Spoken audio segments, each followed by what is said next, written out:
A humble grandmother travelled more than 6 hours just to see her grandson at his first communion. She was not invited. Nobody was expecting her. But what no one imagined was that she would be humiliated in front of the entire church, in front of her own daughter, and in front of the boy she loved most in life. This story is going to hurt you. Who let that woman in? The voice bounced off the church walls like a rock thrown with hatred. It was a Saturday morning in New York City.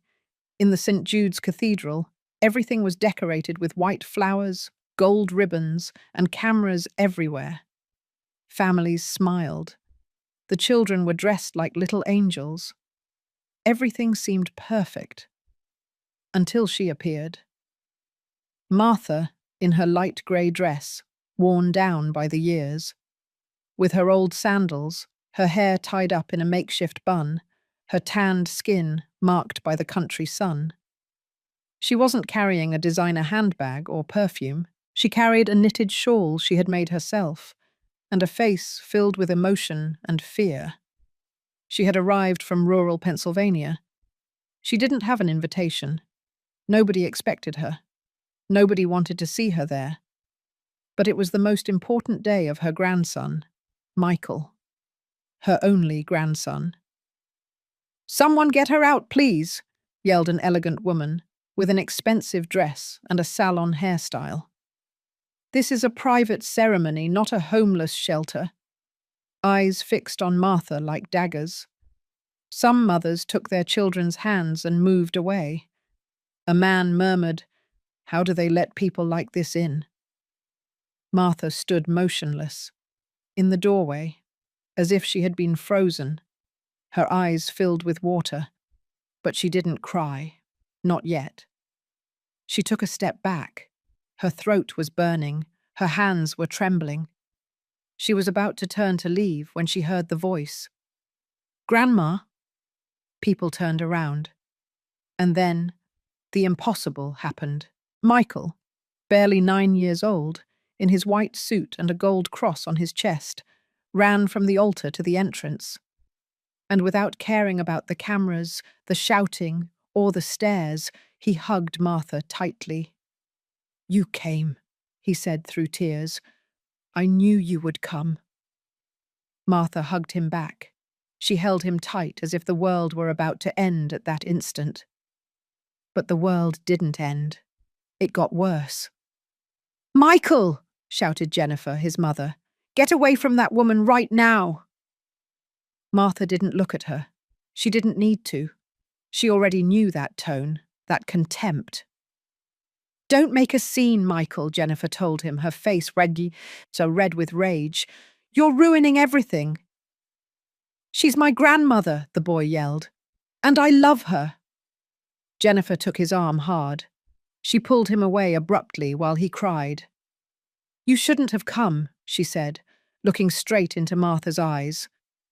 And that was the moment Martha understood something very clearly. She hadn't come to see a party. She had come to see with her own eyes what money, pride, and shame were capable of doing to a family. If this story is already touching your heart, support us with a like and subscribe to the channel now. It costs nothing and helps us a lot to continue sharing real stories like this one. Also, if you believe that respect for a grandmother should never be lost, write the word dignity in the comments. But this story hasn't shown the worst yet. Martha said nothing. She just turned slowly, her eyes full, while Michael screamed her name from behind. The guests parted to let her pass, but not as a path is opened for a lady. No. They parted as if she carried a disease. No one looked directly into her eyes. No one defended her. No one dared to say, "This is wrong." Father Robert, who was watching everything from the sacristy, bowed his head. He didn't make a single gesture to stop it. Martha descended the steps with trembling legs. The wind lifted her shawl a little, and with it, the last bit of dignity she had left in that place. Her heart pounded as if something was being torn out of her, but she didn't stop. She didn't break. until she heard the footsteps. Someone was coming behind her. They were not hurried steps. They were firm, decisive, and they were not her grandson's. Martha didn't turn around, but she felt it. She felt the presence of someone who had seen what no one wanted to see, who heard what no one dared to question. That person was about to change everything. And at that instant, without knowing it, Martha stopped being invisible. Martha walked slowly down Main Street, her back hunched, as if the weight of what she had just experienced had broken her inside. The noise of traffic mixed with the distant laughter coming from the church. Every step hurt. Not just her feet, swollen from the long journey, but her chest, where shame and sadness had already taken hold. She didn't look sideways. She just clutched the shawl to her chest as if she wanted to become invisible. She had crossed all of South Carolina to see her grandson, and all she got was a deeper wound than any sore on her body. Behind her, without her noticing, someone was following her. Not hastily, not with bad intentions, but with a kind of silent respect, like someone accompanying a person who has been defeated and doesn't know how to offer help without causing more pain. "Ma'am," said a serious, deliberate voice. "Excuse me for bothering you. Can I walk with you for a moment?" Martha stopped abruptly. She didn't turn around right away. It took her a few seconds to decide whether to keep walking or face the stranger. "I don't have anything, young man," she replied without looking. "I'm not selling anything, nor am I asking for anything. I just wanted to see my grandson." "I'm not a police officer, or a salesman, or a busybody," the man said in a firm but kind tone. "I'm just someone who saw what happened in there, and I couldn't keep quiet." She turned around. Standing in front of her was an older gentleman, perhaps the same age as her. He wore a white, long-sleeved shirt, a straw hat, and a sad but honest look. In his hands, a dark wooden cane that seemed more symbolic than necessary. "My name is Ernest. We don't know each other, but I recognize dignity when I see it. And what you went through in there was not fair." Martha didn't know what to say. She looked at him with suspicion at first, but something in his tone made her lower her guard. No one, in many years, had spoken to her like that, with respect, with humanity. "You saw?" she asked, lowering her voice. "I saw everything. And I also saw how that boy, your grandson, hugged you with a love that isn't seen often anymore." Martha felt something break inside. She closed her eyes for a second. She was about to cry, but she took a deep breath.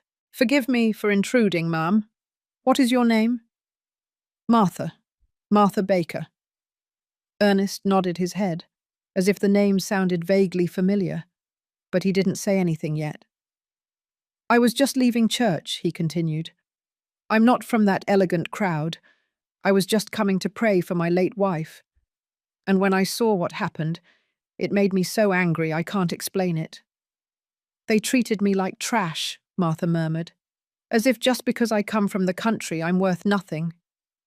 "And yet it was worth coming," Ernest said. "That boy loves you. I saw it." Martha looked at him for a few seconds. Then she looked down. "Where are you going now?" Ernest asked. "To the bus station. The bus leaves in 1 hour. I don't have anywhere to stay here."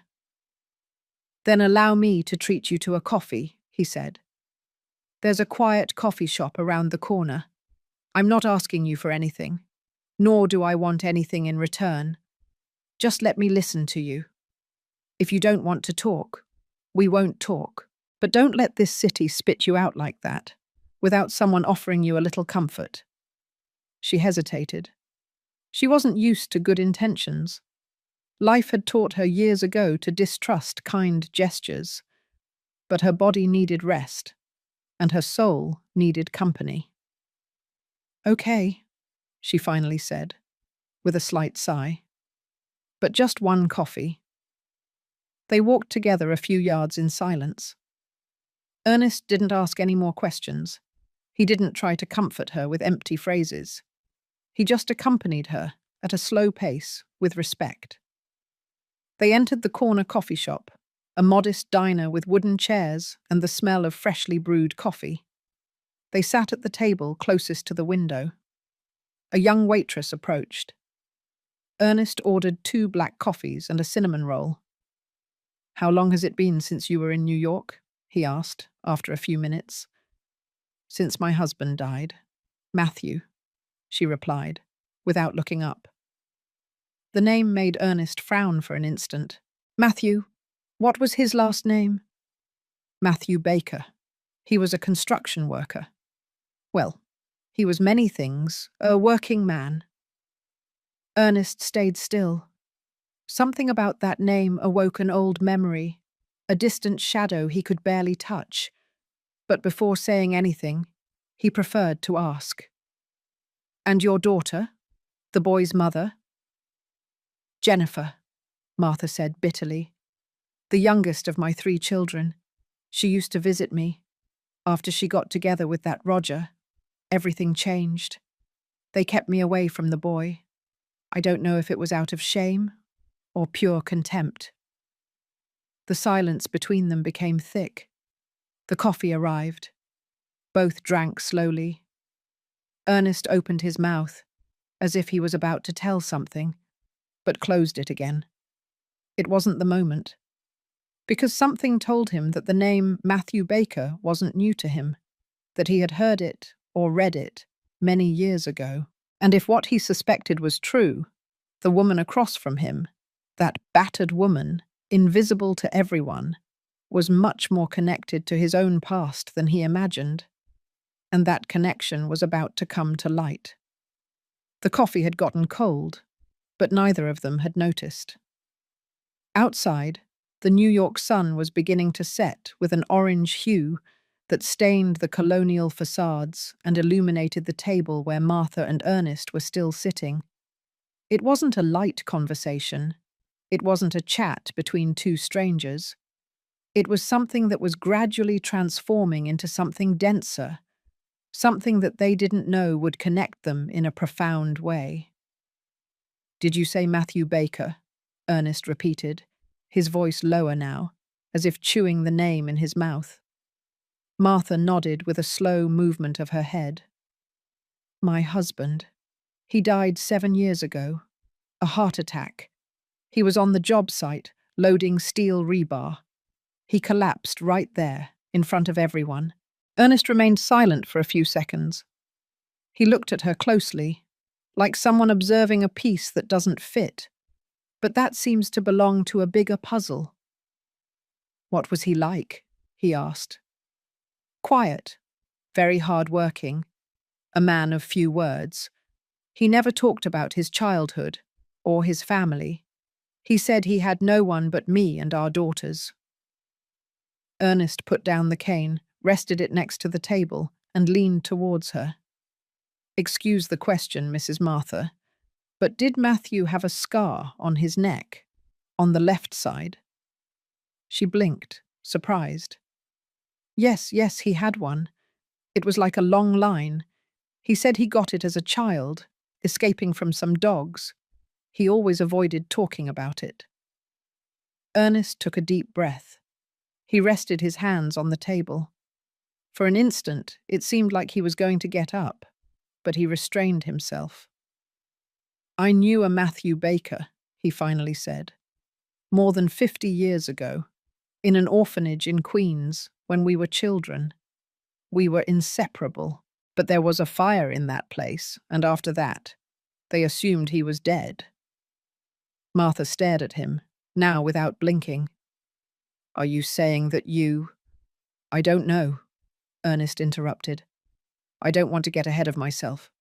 But that name, that scar, the age, everything fits too closely."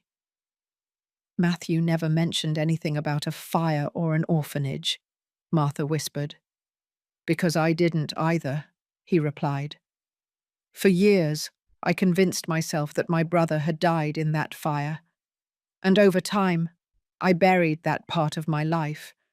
They changed my last name at the social services office. They gave me another identity. But I always remembered the name. Martha remained silent. Are you saying that you could be my husband's brother?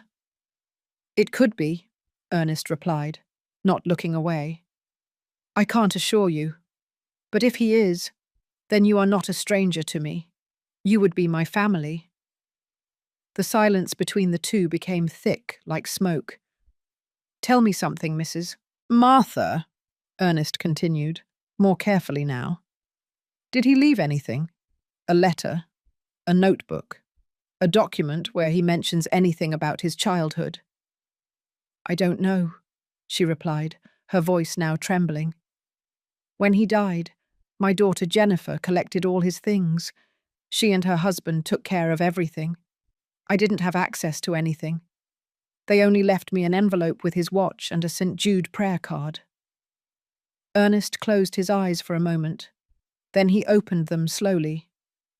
I have records, documents I kept for years, some from the social services, others from the time I was in Queens.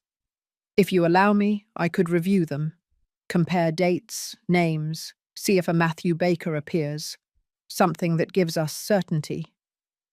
Martha nodded slowly, still incredulous. And what if it is him?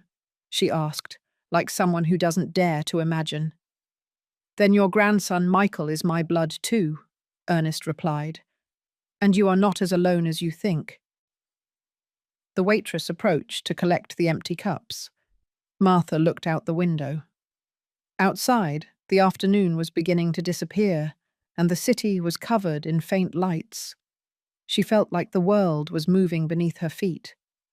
What was just a visit to see her grandson a few hours ago was now transforming into something much bigger, deeper, more dangerous too. Mr. Ernest, she said suddenly, there's something I haven't told you. He looked at her attentively. I wasn't invited today. My daughter doesn't want me near her. Ever since she got together with that Roger, she has erased me from her life. She's ashamed of me, of how I dress, of how I talk, of having been born to me. That is a sin, Ernest murmured, but not yours. I sometimes think that if Matthew were alive, he wouldn't allow it. He wasn't perfect, but he would never have let me be humiliated like that. And your grandson, she paused, her voice trembled. Michael, he didn't let go of me. He hugged me with his whole body, as if protecting me from the world. And do you know what the worst part is? What? They are going to punish him for it. I know him. Roger is not going to leave him alone, and neither is Jennifer. They are changing him. They are hardening him, just like they did to my daughter. Ernest looked at her in silence. Then, in a very low voice, he said, Then we can't just sit here. What do you propose?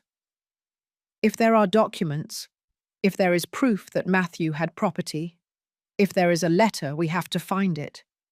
You have a right to the truth, and that boy has a right to his grandmother, to his history. Martha nodded slowly. In her gaze there was no longer just sadness. Now there was a different spark, a spark of something she hadn't felt in years, courage. You said you have old records. Where do you keep them? In my house, in a wooden box. I haven't opened it in decades. Then let's go. I want to see that box. Ernest picked up his cane. He stood up. Martha did too. They paid the bill in silence and left the coffee shop together. Night had already fallen. The air blew with a strange calm, as if it knew that something important was about to happen. And as they walked toward Ernest's house, he remembered a photograph, one he had kept without understanding its value. A black and white image of two children hugging, one of them with a scar on his neck. It was more than either of them imagined. Ernest's house was located on a quiet street in the Brooklyn neighborhood of Williamsburg. The sidewalks were narrow, and some tree roots lifted the concrete. There was silence in the air, only interrupted by the sound of a distant radio and the occasional passage of an old car. The facade was simple, painted in a beige color already faded by the sun. Martha, walking slowly with her gaze down, entered behind him, crossing a threshold she didn't imagine would change her story. Inside, the atmosphere smelled of stored wood, of memories. Everything was tidy, though with that touch of a house lived in for many years. There were framed photos on a side table, a wall clock that barely worked, and a figure of the Virgin Mary on a shelf with a couple of consumed candles. Ernest invited her to sit in a chair with a firm back, next to the dining room table. "Give me just a minute," he said. "I've had everything stored for years, but I know exactly where it is." He walked towards a dark wooden cabinet that was in a corner of the living room. He carefully opened the bottom part and took out a rectangular box lined with navy blue fabric and secured with an elastic band. He placed it on the table delicately, as if it contained something fragile. Martha said nothing. She just watched him, serious, with a mixture of nerves and anticipation. Ernest untied the ribbon, lifted the lid, and began to calmly take out some old papers, yellowed envelopes, notebooks with damp stains, and finally a photograph. He slid it across the table, turning it towards her. "This is me," he said, pointing to the thinner boy in the image, "and the one hugging me is Matthew." Martha brought the photo closer to her eyes. It took a few seconds. Then her fingers began to tremble. "My God," she whispered. "It's him. I have no doubt. It's my husband." The boy in the image had messy hair, a wide smile, and a noticeable scar on the left side of his neck. Martha recognized it immediately. Many times she had touched it, asking about its origin. And Matthew always answered the same. "It was just playing, when I was a kid. I don't even remember it clearly." "He had that scar since I met him," she said. "He never wanted to tell me how he got it." "It was at the orphanage," Ernest explained. "They had us sleeping on metal cots. One night he fell trying to escape from some older boys who were bothering him. He cut himself on a broken rod. He screamed so much that a nun came running. I was with him, and we never separated after that day." Martha looked at the photo as if the past were speaking to her. "Matthew never told me any of that. I never knew he had lived in an orphanage." "Because he didn't want to remember," Ernest said. "After the fire, they separated us. They sent me to Tarrytown, New York. They changed my last name, like everyone else. Everyone thought he had died. I mourned him like a brother." Martha looked up, and for the first time, her eyes filled with tears. "He always said he had a debt with his childhood, that something was missing. I thought he was talking about money, about work. But now I understand." Ernest remained silent. Then he took another object from the box. It was a small notebook with worn pages. He opened it and showed her a page with large childlike letters. "Matthew and Ernest, brothers till the end."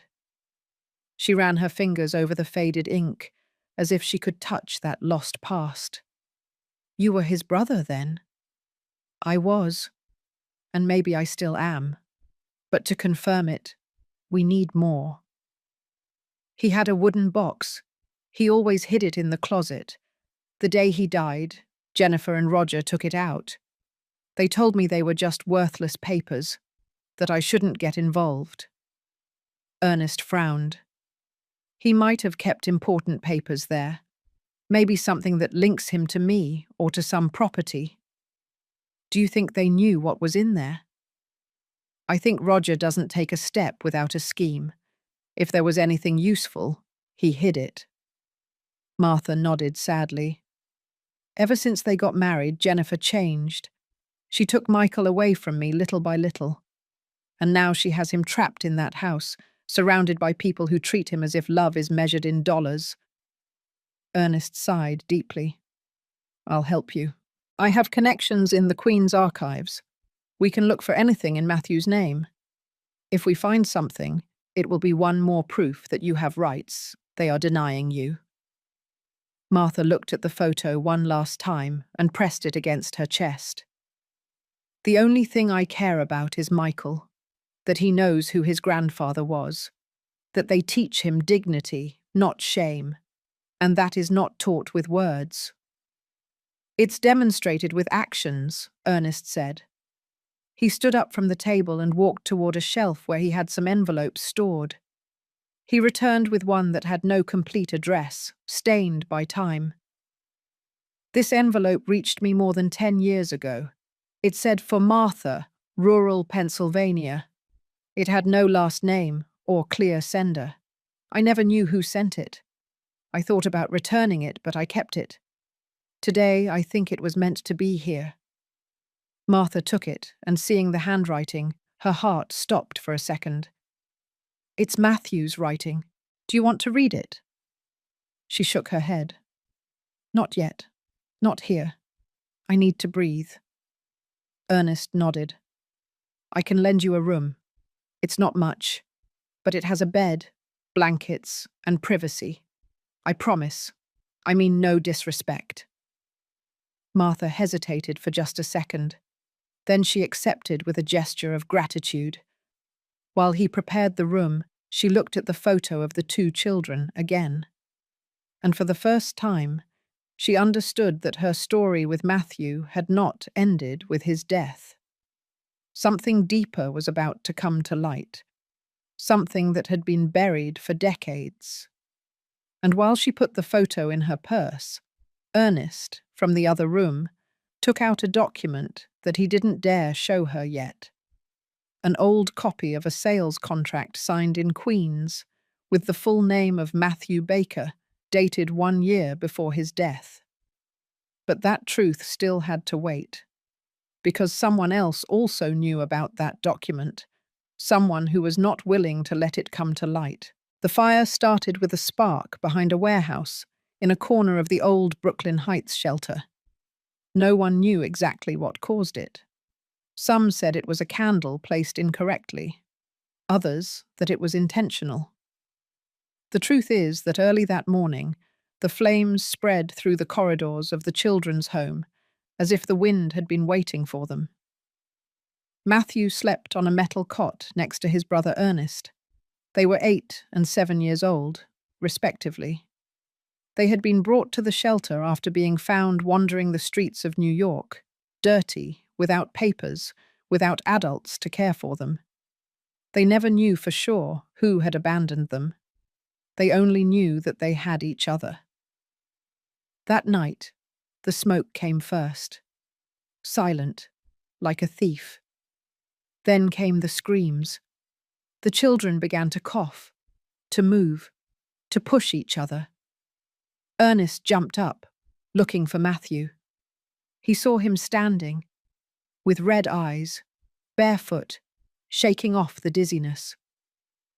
"Matthew, we have to get out," Ernest yelled, pulling his arm.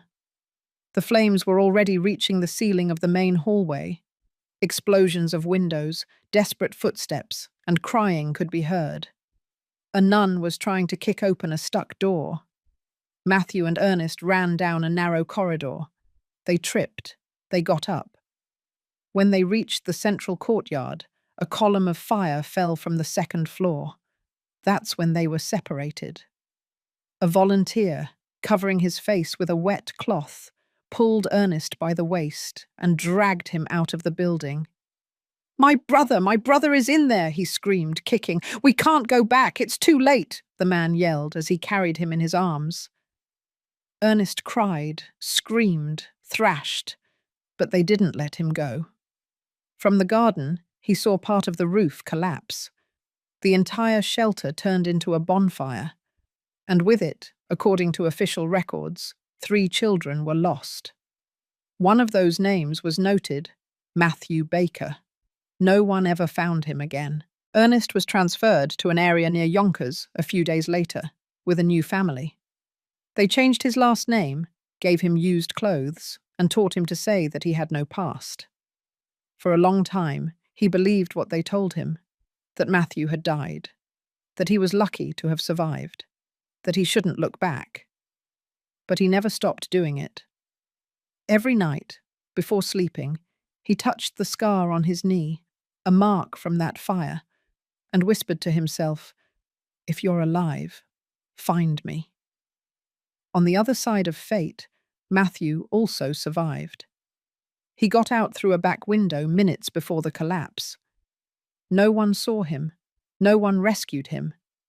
He walked alone, bleeding from one leg, until he fell unconscious behind a butcher shop. A man found him at dawn, put him in his truck, and took him to a farm outside rural Pennsylvania. There, a priest registered him as an unidentified child and baptized him with the name the little boy uttered through tears, Matthew. Years passed before Matthew could write his last name correctly. No one claimed his identity. No one looked for him. He didn't ask either. Life took care of hardening him, of making him a man without a past. He never saw a photograph of his childhood again. He never saw Ernest again. Until he met Martha. They married when she was 20 and he was 27. Matthew was a quiet, hard-working man, full of silences. He never talked about his childhood. He just said, "That doesn't matter anymore." Martha, over time, stopped asking. For years, she believed that Matthew's past was something sad, but common. But now, sitting in the room Ernest had offered her, holding that photograph in her hands, she understood everything: the separation, the silence, the hidden pain. That night, she didn't sleep. She reviewed the letter that Ernest had given her and that Matthew had written. She didn't open it yet. She just stroked it with her fingers, as if she could hear her husband's voice. Elsewhere in the city, Ernest wasn't sleeping either. He had left the document on the table. It was a copy of a sales contract for a piece of land in Queens, signed by Matthew Baker, dated the year before his death. Martha was not listed as a co-owner, but there was a note on the back, to leave something for Michael. That land existed. Ernest knew it. And now, someone else did too. A few blocks away, Jennifer was checking her closet. At the bottom, inside an old box, was her father's notebook, the same one she hid the day of the wake. She hadn't thrown it away, not for lack of intention, but because Roger stopped her. He told her, "Keep it. It might be useful to us someday." Jennifer held it in her hands. She hesitated. She hadn't opened it. And she didn't know that on the other side of the city, someone else was looking for exactly that. Someone who wouldn't hesitate to expose the truth, whether they liked it or not. Jennifer opened the closet with slow movements, almost as if she feared the furniture would let out a secret. On the top shelf, covered with an old, hastily folded cloth, was the wooden box she had taken from her father's room the day he died. It was an ordinary box, without a lock, without adornment, but with an invisible weight that she always avoided confronting. She placed it on the matrimonial bed. Roger was not home. He had gone to a meeting with business partners, according to him, although Jennifer no longer believed anything he said. She needed that silence to face what she had kept in the shadow for years. She lifted the lid of the box. Inside, loose papers, a couple of old photographs, some payment receipts, and at the bottom, an off-white envelope with firm, familiar handwriting. For Jennifer. She took it with both hands. She had seen it so many times. She had hidden it. She had avoided it. But now, something inside her asked her to read it. That, for once in her life, she faced the truth without asking permission. She heard footsteps. The door opened with a sharp slam. "With that box again?" Roger said, walking in unannounced. Jennifer hid the envelope behind her, like a teenager caught with a diary. "I'm checking some things of my dad's." "And why? Did nostalgia hit you now?" He scoffed, walking toward the closet to take off his shirt. "I want to read a letter he left me." "What letter?" "One he wrote before he died. I never opened it." Roger looked at her sideways, suspiciously. "And why now?" "Because I feel dirty. Because I saw everything at the church and I didn't do anything. Because Michael looked at me with disappointment." "And you think a letter is going to fix that?" "I don't know, but I want to know what my father thought of me before he died." Roger approached. He tried to take the envelope from her. "Give it to me. I'll read it first." "No," Jennifer said, firm for the first time in a long time. "It's for me." "And what if it says something that could harm us? Like what? Like he had property? Like he left you something and you hid it? Like that old woman, your mother, might file a claim?" Jennifer took a step back. "Are you listening to yourself?" "I'm thinking about what's best for this family. We can't allow that woman to come and stir up the past and poison Michael with stories." "Do you think what happened at the church was her fault?" "It was a lack of respect. Those people shouldn't cross certain lines. And you, Jennifer, you were too soft. She's his grandmother. And that doesn't give her the right to embarrass us in front of everyone." The silence was sharp, like a slamming door. Jennifer turned. She walked to the other side of the room. She opened the letter with trembling hands. Roger watched her from the doorway, frowning. The first line shook her inside. "Daughter, if you are reading this, it's because I didn't have the courage to tell you in person." She continued reading in a low voice. Matthew talked about guilt, pride, mistakes. He asked her forgiveness for not having been a more open father, for not having told her everything he had carried since he was a child. He spoke of Ernest, without naming him. He said that maybe someday someone would look for him. And then came the part that paralyzed her the most. "I kept documents in the box that might one day help you understand why I did what I did. I only ask you one thing. Don't let Roger decide for you. You know what's right." Jennifer closed her eyes. She pressed the envelope against her chest. The letter trembled in her hands. "What does it say?" Roger insisted. "That you don't decide for me." He clenched his teeth. "Are you making a mistake, Jennifer?" "No. The mistake was letting you silence me for years." She walked out of the room with the letter in her hand. She went into Michael's room, saw him sleeping, hugging a pillow. She sat down beside him. She watched him for minutes. He had the calm expression of someone who doesn't know that the world around him is breaking. Then she decided that at dawn, she would do something she hadn't done in years. She was going to look for her mother. She was going to look her in the eyes. And finally, she was going to confront everything she had hidden under the pretext of maintaining appearances. Because it was no longer about her. It was about her son. And the legacy that had been stolen from him without his knowledge. Michael was in his room, lying on the carpet with crayons scattered around him. The thick-paged notebook was open to page 5, where he was just beginning to give shape to a drawing he had been thinking about for days. It wasn't a superhero or a car or a monster. It was her, his grandmother. He had drawn her in her flowered shawl, sitting on a bench like the one in the church courtyard. Her hands were wrinkled, her eyes a little crooked. But for Michael, it was the clearest image he could hold in his memory.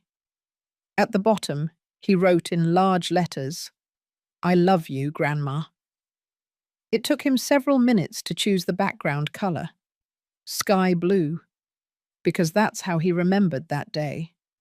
The sky was very clear, and her smile, even though it was behind sad eyes. He finished and just looked at it.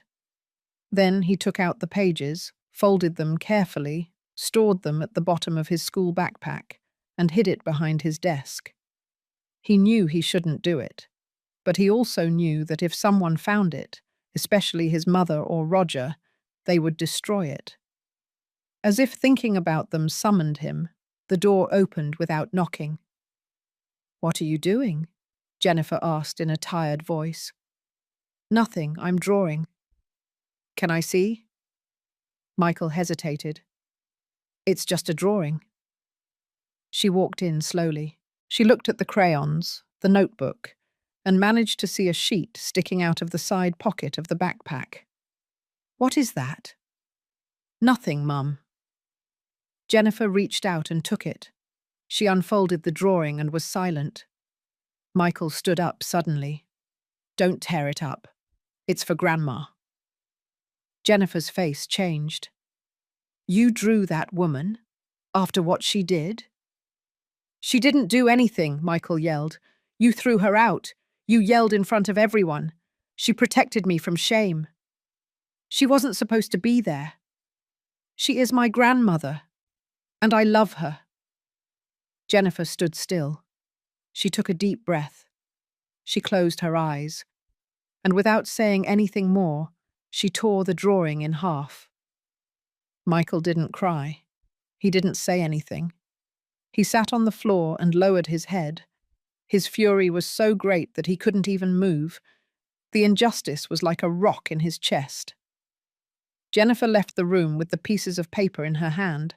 She slammed the door shut. In the silence that remained, Michael hugged his knees. His stomach hurt. His ears were burning. He didn't understand why the love he felt for his grandmother was a bad thing. He didn't understand why he had to be quiet. At that moment, something inside him broke, and something else was born. A seed of distance, of distrust, of pain that he didn't know how to explain. The next day at school, his teacher, Ms. Laura, noticed that something wasn't right. "Michael, is something wrong? You're very quiet." "It's nothing." "Do you want to talk about it?" Michael shook his head. He had no words. He just pressed his lips together and looked down. Laura didn't insist. But when she checked his backpack to get his homework notebook, she found a crumpled piece of paper. A fragment with the word Grandma written in pencil and a line of sky blue crayon. She folded it carefully and returned it without asking any more questions. At home, Jennifer didn't mention the drawing. She locked herself in the bedroom with the letter she had read again in the early morning. Her father's words echoed like bells. "Don't let Roger decide for you." But her son's voice echoed even louder. That night, Roger arrived late. He smelled of alcohol. He didn't greet her. He just slumped into the armchair in front of the television. Jennifer looked at him from the hallway, and for the first time in a long time, she didn't feel fear. She felt disgust. She walked to the kitchen. She opened a drawer and took out an envelope. She put the pieces of the torn drawing inside. Then, she wrote on the back, "Michael deserves to know the truth." She hid it among the books no one touched. She didn't know how or when or where, but she swore that drawing would not be forgotten. Because sometimes the broken pieces are the ones that rebuild a story. And someone was already collecting them, without Jennifer knowing it. That morning, Ernest's house smelled of cinnamon rolls and fresh coffee. Martha had woken up early, as usual, although she hadn't slept well. Her thoughts wouldn't leave her alone. She had dreamed of Matthew, but it wasn't a pleasant dream. He looked at her from afar, with a sad face, as if trying to tell her something without being able to speak. She got up in silence, washed her face at the bathroom sink, and seeing her reflection in the mirror, she barely recognized herself. She felt that the years had all fallen on her at once since that day at the church. But there was something inside her that didn't break, her will. Ernest was in the kitchen, already dressed, glancing at some papers on the table. "Good morning, Mrs. Martha," he said without looking up. "There are cinnamon rolls. They're not from a bakery, but they taste good." "Thank you, Mr. Ernest. I'm not very hungry, but I would like some coffee." He poured her a cup. "Were you able to sleep?" "A few hours, but I dreamed of Matthew." He looked at me as if he wanted to tell me something. Maybe he does want to. Martha looked up. "What do you mean?" Ernest put the papers aside. "Look, this morning I was thinking. You told me that your husband always kept a box, and that the last time you saw it was when Jennifer took it out of his room." "That's right. They didn't even let me open it." "And in the house you shared, did Matthew have a place where he hid things? A private corner, a shrine, something that only he touched?" Martha thought for a few seconds. Then her eyes opened a little wider. "He had a shelf. In the hallway. It had a St. Jude statue. He never let me move it. He always said he was his guardian." "Is that shelf still in the house?" "I don't know. I haven't been inside since the day they kicked me out." "Maybe there's something there. Something Matthew left for you and not for his daughter. Will you allow me to go with you?" Martha hesitated. Going back to that house caused her a mixture of fear, nostalgia, and rage, but she also needed answers. "Yes, but I want to go in the afternoon, when Jennifer isn't there. We'll go together. I'll drive." That same day, shortly before 4:55 p.m., they took a taxi to the neighborhood where Martha lived before being displaced. The sky was cloudy, and a slight breeze moistened the air. Upon reaching the street, her heart pounded loudly. The facade of the house was the same. A little more neglected, perhaps, but the same. Martha got out of the car with a firm step. She rang the doorbell. No one answered. She looked at Ernest, whose gaze was already fixed on the slightly open door. "Are you sure?" "Yes. This house was mine too." She carefully pushed the door. It yielded. They entered in silence. Everything smelled of dust and dampness, as if the house hadn't been aired out for days. Some furniture was covered with sheets. In the hallway, the shelf was still there. The statue of St. Jude was intact, though tilted. Martha approached. "Matthew always touched this statue before leaving for work," she whispered. "He said it protected him." Ernest looked behind the statue. Then he noticed something strange. "There's a slot in the back of the shelf. Look." Martha carefully put her fingers in. She pulled out an old envelope, folded in 4. She trembled as she opened it. Inside was a handwritten letter, in Matthew's firm hand. She began to read it in a low voice, her lips trembling with every word. "Martha, if you happen to find this letter, it's because something went wrong. I don't trust Roger. I don't know what Jennifer is plotting. I'm afraid they might hide important things. If something happens to me, look for Ernest." "Yes, Ernest, my brother. He will know what to do. Keep this letter, and don't let yourself be stepped on. You are worth more than all the gold in the world." Martha felt her legs weaken. She leaned against the wall. He knew. Did he know they would betray him? "It looks like it," Ernest replied. "And that's why he left this message. He no longer trusted them." At that moment, a noise brought them out of their trance. The door slammed open. "What are you doing here?" Jennifer shouted from the entrance. Martha turned around with the letter in her hand. Jennifer looked at them with eyes full of rage and nerves. She seemed more scared than furious. "How dare you enter my house without permission?" "This house was mine too," Martha replied, "and you took it from me. That doesn't give you the right to trespass." Ernest intervened. Mrs. Jennifer, we found something. Your father left this letter hidden behind St. Jude. He left it for your mother. Jennifer was speechless. She looked at the letter as if it were a weapon. Give it back, she ordered. No, Martha replied in a firm voice. This letter is mine, and you are going to listen to what it says, whether you want to or not. The tension in the air was so thick it could be cut with a knife. Jennifer took a step back. She looked down. For an instant, she seemed to surrender. But then her cell phone rang. She answered it without looking at the people present. Hello? Yes, I'm already here. What do you mean they broke in? What did they check? No, they didn't find anything. Don't worry. I'll take care of it. She hung up. And when she looked up again, her expression had completely changed.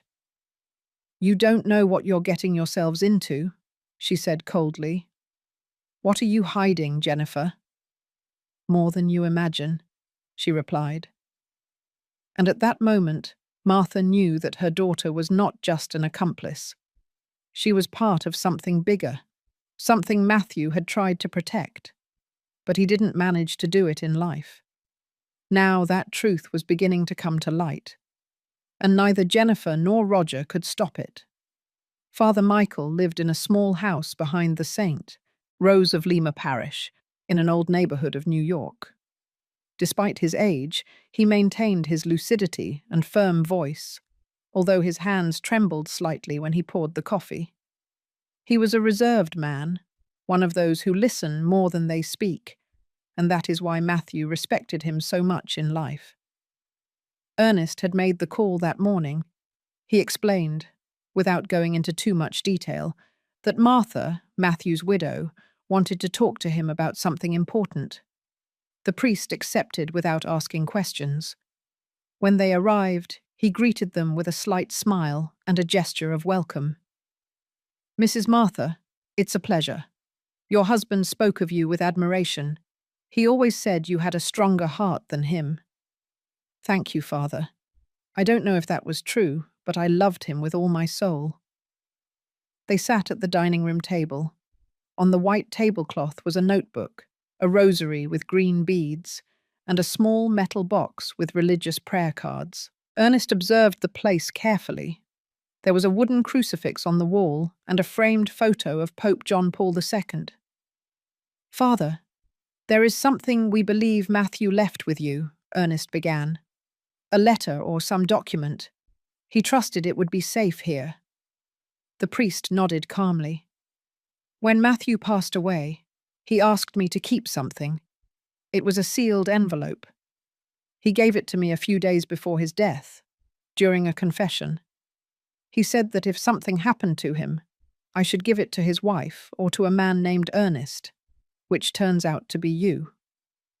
Martha and Ernest exchanged glances. Do you still have it? She asked urgently. Yes, I never opened it. It's in the same place where I stored it. He got up carefully and went to a wooden cabinet that seemed older than the house itself. He took a small box from the second drawer. From it, he pulled out an envelope sealed with yellow tape. It had Martha's full name written in handwriting, Martha Baker, on the front. She took it with trembling hands. For a moment, she didn't dare to open it. Ernest placed a hand on her shoulder. We are here with you. Martha carefully broke the seal. She pulled out a sheet written on both sides. It was Matthew's handwriting, without a doubt. She began to read in a low voice, pausing at some words. Martha, if you are reading this, it's because I am no longer with you, and I deeply regret it. Not for me, but for what they are going to do to you next. I suspect Roger has falsified documents. I overheard conversations. I saw movements. And I was afraid. Not for myself, but for what that could mean for you and for Michael. Martha's eyes filled with tears. Ernest looked at her in silence, as if every sentence was a confirmation of something he already suspected. I stored a part of my papers with a lawyer who helped me when I bought the land in Queens. His name is Robert Cisneros. He has a copy of the original contract. The other one I left hidden at home, behind St. Jude. You know where. Martha swallowed. If this letter reaches you, go with Ernest. Don't trust anyone else, not even Jennifer. She's not bad, but she's blinded by that man, and I painfully allowed it. Upon reaching the end of the page, Martha noticed that words were missing. The last paragraph was incomplete. It ended abruptly, as if it had been torn off. If something were to suddenly happen to me, I want you to know that the most important thing I have is not the house, nor the land. The most valuable thing I leave in this world is... And there it cut off. There was no more. A page is missing, Ernest said. This is not complete. Are you sure you received it like this? He asked the priest. Completely, I never opened it. I kept it just as Matthew gave it to me. Martha felt a chill run down her spine. That missing sheet could contain something decisive, something Matthew wanted to make clear, and that someone, perhaps, didn't want to be known. Who else could have had access to it before you? Ernest asked. No one, just Matthew. He came one afternoon, gave it to me. We prayed together, and he left. And do you know if that lawyer, Robert Cisneros, is still alive? I haven't seen him in years, but he used to have his office downtown. You could ask. Ernest wrote down the name. Martha put the letter inside her purse, as if carrying a fragile treasure. Thank you, Father, for keeping this, for respecting his word. Matthew was a wounded but honest man. He left many unresolved matters, and I believe you two are the only ones who can bring justice. Leaving the parish house, the air was colder. The sky was cloudy. Ernest walked with a firm step, but Martha paused every so often, as if still digesting what she had read. Ernest, if that sheet was indeed torn off, someone knew this letter existed, and someone wanted to erase the most important thing. And if that's the case, it's no longer just about papers, he replied. This is about protecting Matthew's memory and Michael's future. We have to find that lawyer. Today, we will do it. And if he confirms what Matthew wrote, then we will face Roger with evidence. Martha pressed the purse against her chest. Inside, she not only carried an incomplete letter, she carried the last words of a man who died without being able to defend his family. And unknowingly, someone else was already pulling strings to prevent them from getting to the bottom of everything. Because that missing sheet had not been lost by accident. Someone had it, and they were using it. The office of attorney Robert Cisneros was located on the second floor of an old building in downtown New York, just above a fabric store that smelled of dampness and mothballs. Despite the passage of time, the office maintained an air of respect. The furniture was solid wood, dark, with a smell of wax. On the desk, perfectly organized, rested a pen holder, a calculator with large buttons, and a metal cross nailed to a marble base. Ernest and Martha arrived shortly before noon, after asking in several downtown shops until they found the correct address. They knocked cautiously. They were received by a thin woman with her hair pulled back, thick glasses, and a friendly face. How can I help you? We are here to see Attorney Cisneros. It's about an inheritance matter, Ernest explained. He was Matthew Baker's lawyer. The woman looked at them with surprise. Matthew Baker? I haven't heard that name in years. One moment. Let me see if the attorney can receive you. She disappeared behind a curtain of wooden beads. A couple of minutes later, she returned and signaled them to enter. The office was dimly lit by the natural light coming through the window. Behind the desk, a grey-haired man with a weathered face and a sharp gaze awaited them with his hands clasped. Good day, What can I do for you? Martha was direct. I am Martha Baker, Matthew Baker's widow. He mentioned that you helped him with a property transaction in Queens. The lawyer nodded slowly. Yes, I remember. It was an unusual case. He came alone, with very well-organized documents. He was not a man of many words, but he was very clear about what he wanted. What exactly did he want? Ernest asked. To safeguard a piece of land he bought with great effort. He told me he distrusted his son-in-law, that he feared he would cheat him or falsify documents if something happened to him. That's why he asked me to keep a copy of the original contract. And he also told me something I never forgot. The lawyer opened a desk drawer, took out a blue folder, and placed it on the table. He said, if my wife, or a man named Ernest, ever comes, this document should be theirs. Martha put a hand to her chest. Robert opened the folder and took out a yellowish sheet with signatures in blue ink and a perfectly visible notary seal. This is the original sales contract for the land located in the Long Island City neighborhood in Queens, in the name of Matthew Baker. No one else is listed as the owner. Here are the deeds, the public registry inscription, and the notary payments. Was there ever a modification to this contract? Ernest asked. No, neither did I authorize it, nor is there any legal record of a second deed. But, the lawyer looked at them seriously, about a year ago, I received an unexpected visit. From whom? From Mr. Roger Esposito. He introduced himself as Matthew's son-in-law. He said the land no longer belonged to the deceased, but to him, through a transfer signed before the death. He asked me to validate that document, but I reviewed it, and it was full of irregularities. I told him it was invalid, that if he insisted, he would have to resolve it in court. And what did he do? He left annoyed, but he made it clear to me that he would not stop. Martha felt a pang of anguish in her chest. Then he falsified papers.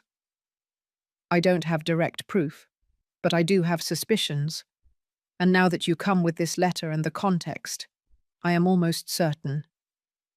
Ernest took the folder. Can we take a certified copy? Of course. I will give you 2. But listen carefully. If what you tell me is true, and he has presented a false deed, you can sue him for fraud and forgery of documents. What you have in your hands is not just an inheritance. It's proof of a crime. Martha pressed her lips together. She took a deep breath. I don't want revenge, attorney, but I also won't let them keep trampling on what Matthew left for our grandson. Then be prepared. This can escalate. That afternoon, leaving the office, the sun hit them directly in the face. Martha squinted and walked silently for a few yards. Ernest accompanied her with a firm step, holding the copies as if carrying gold. And now? She asked. Now we take it slow, step by step. But first, we need to find that missing page from the letter. With that, we can close the whole story. And what if Roger has it? Then he's hiding it out of fear. And when fear appears, the truth is not long in coming out. Martha looked at the sky. There were clouds, and not just above.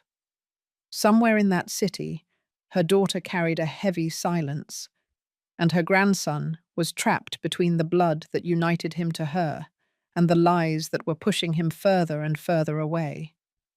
But one thing was certain. What Matthew had secretly built was about to come to light. And when that happened, neither power, nor money, nor silence was going to be able to stop what was coming. Michael had gone 2 days without speaking in class. Ms. Laura, the teacher, had noticed his dull gaze, the way he dragged his feet when he walked, his silence even when his classmates laughed or played around him. He was not the same boy who, weeks before, enthusiastically raised his hand to read aloud or proudly show his drawings. Since his mother tore up the drawing of his grandmother, something inside him had gone out. That afternoon, arriving home, he went straight to his room. He closed the door and didn't come out, not even to eat. Jennifer called a couple of times without response. She thought he was angry, that he would get over it. But at nightfall, when she finally went in to see him, she found him trembling, his face red and his lips dry. "Michael," she approached, touched his forehead. "You're burning up." The boy barely opened his eyes. He mumbled something unintelligible and closed them again. Jennifer panicked. "Roger!" she screamed by inertia, even though he no longer lived there. "Michael is sick. Very sick." She ran to her cell phone. She called emergency services. While waiting for the ambulance, she put a damp cloth on his forehead, tucked him in with warm blankets, and murmured hurried prayers, mixed with apologies she didn't dare to say out loud. "Forgive me, son. Forgive me for not knowing how to cherish what you clearly saw. Forgive me for keeping you away from the person who loves you most." The ambulance took 25 minutes to arrive. It seemed like an eternity. At the hospital, he was admitted immediately. They ran tests, put him on a drip, and brought his fever down with medication. The doctor who examined him was direct. "He is dehydrated and has a high fever. It could be a viral infection, but I also notice that there is strong emotional stress. Has he been through anything lately?" Jennifer swallowed. "He has had some family issues." "Well, that also affects things." "A lot. The body reacts." That night, Jennifer fell asleep in a chair next to Michael's bed. She dreamed of her father. She saw him walking down a white hallway, his back to her. She tried to reach him, but she could never touch him. When she woke up, her neck was stiff and her eyes were burning. Michael was still asleep. The doctor came in at 7 a.m. with the results board. "He's going to need rest for a few days, but something important," he said. "He asked for someone while he was sleeping."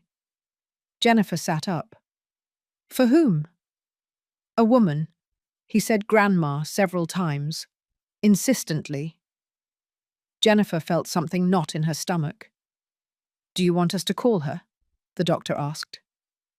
"No," she said, and was silent for a few seconds. "I will look for her myself." Hours later, Martha was at Ernest's house, reviewing the property documents with him when the phone rang. It was Jennifer's number. Ernest looked at her attentively as she answered. "Hello? What happened?" On the other end, Jennifer's voice was trembling.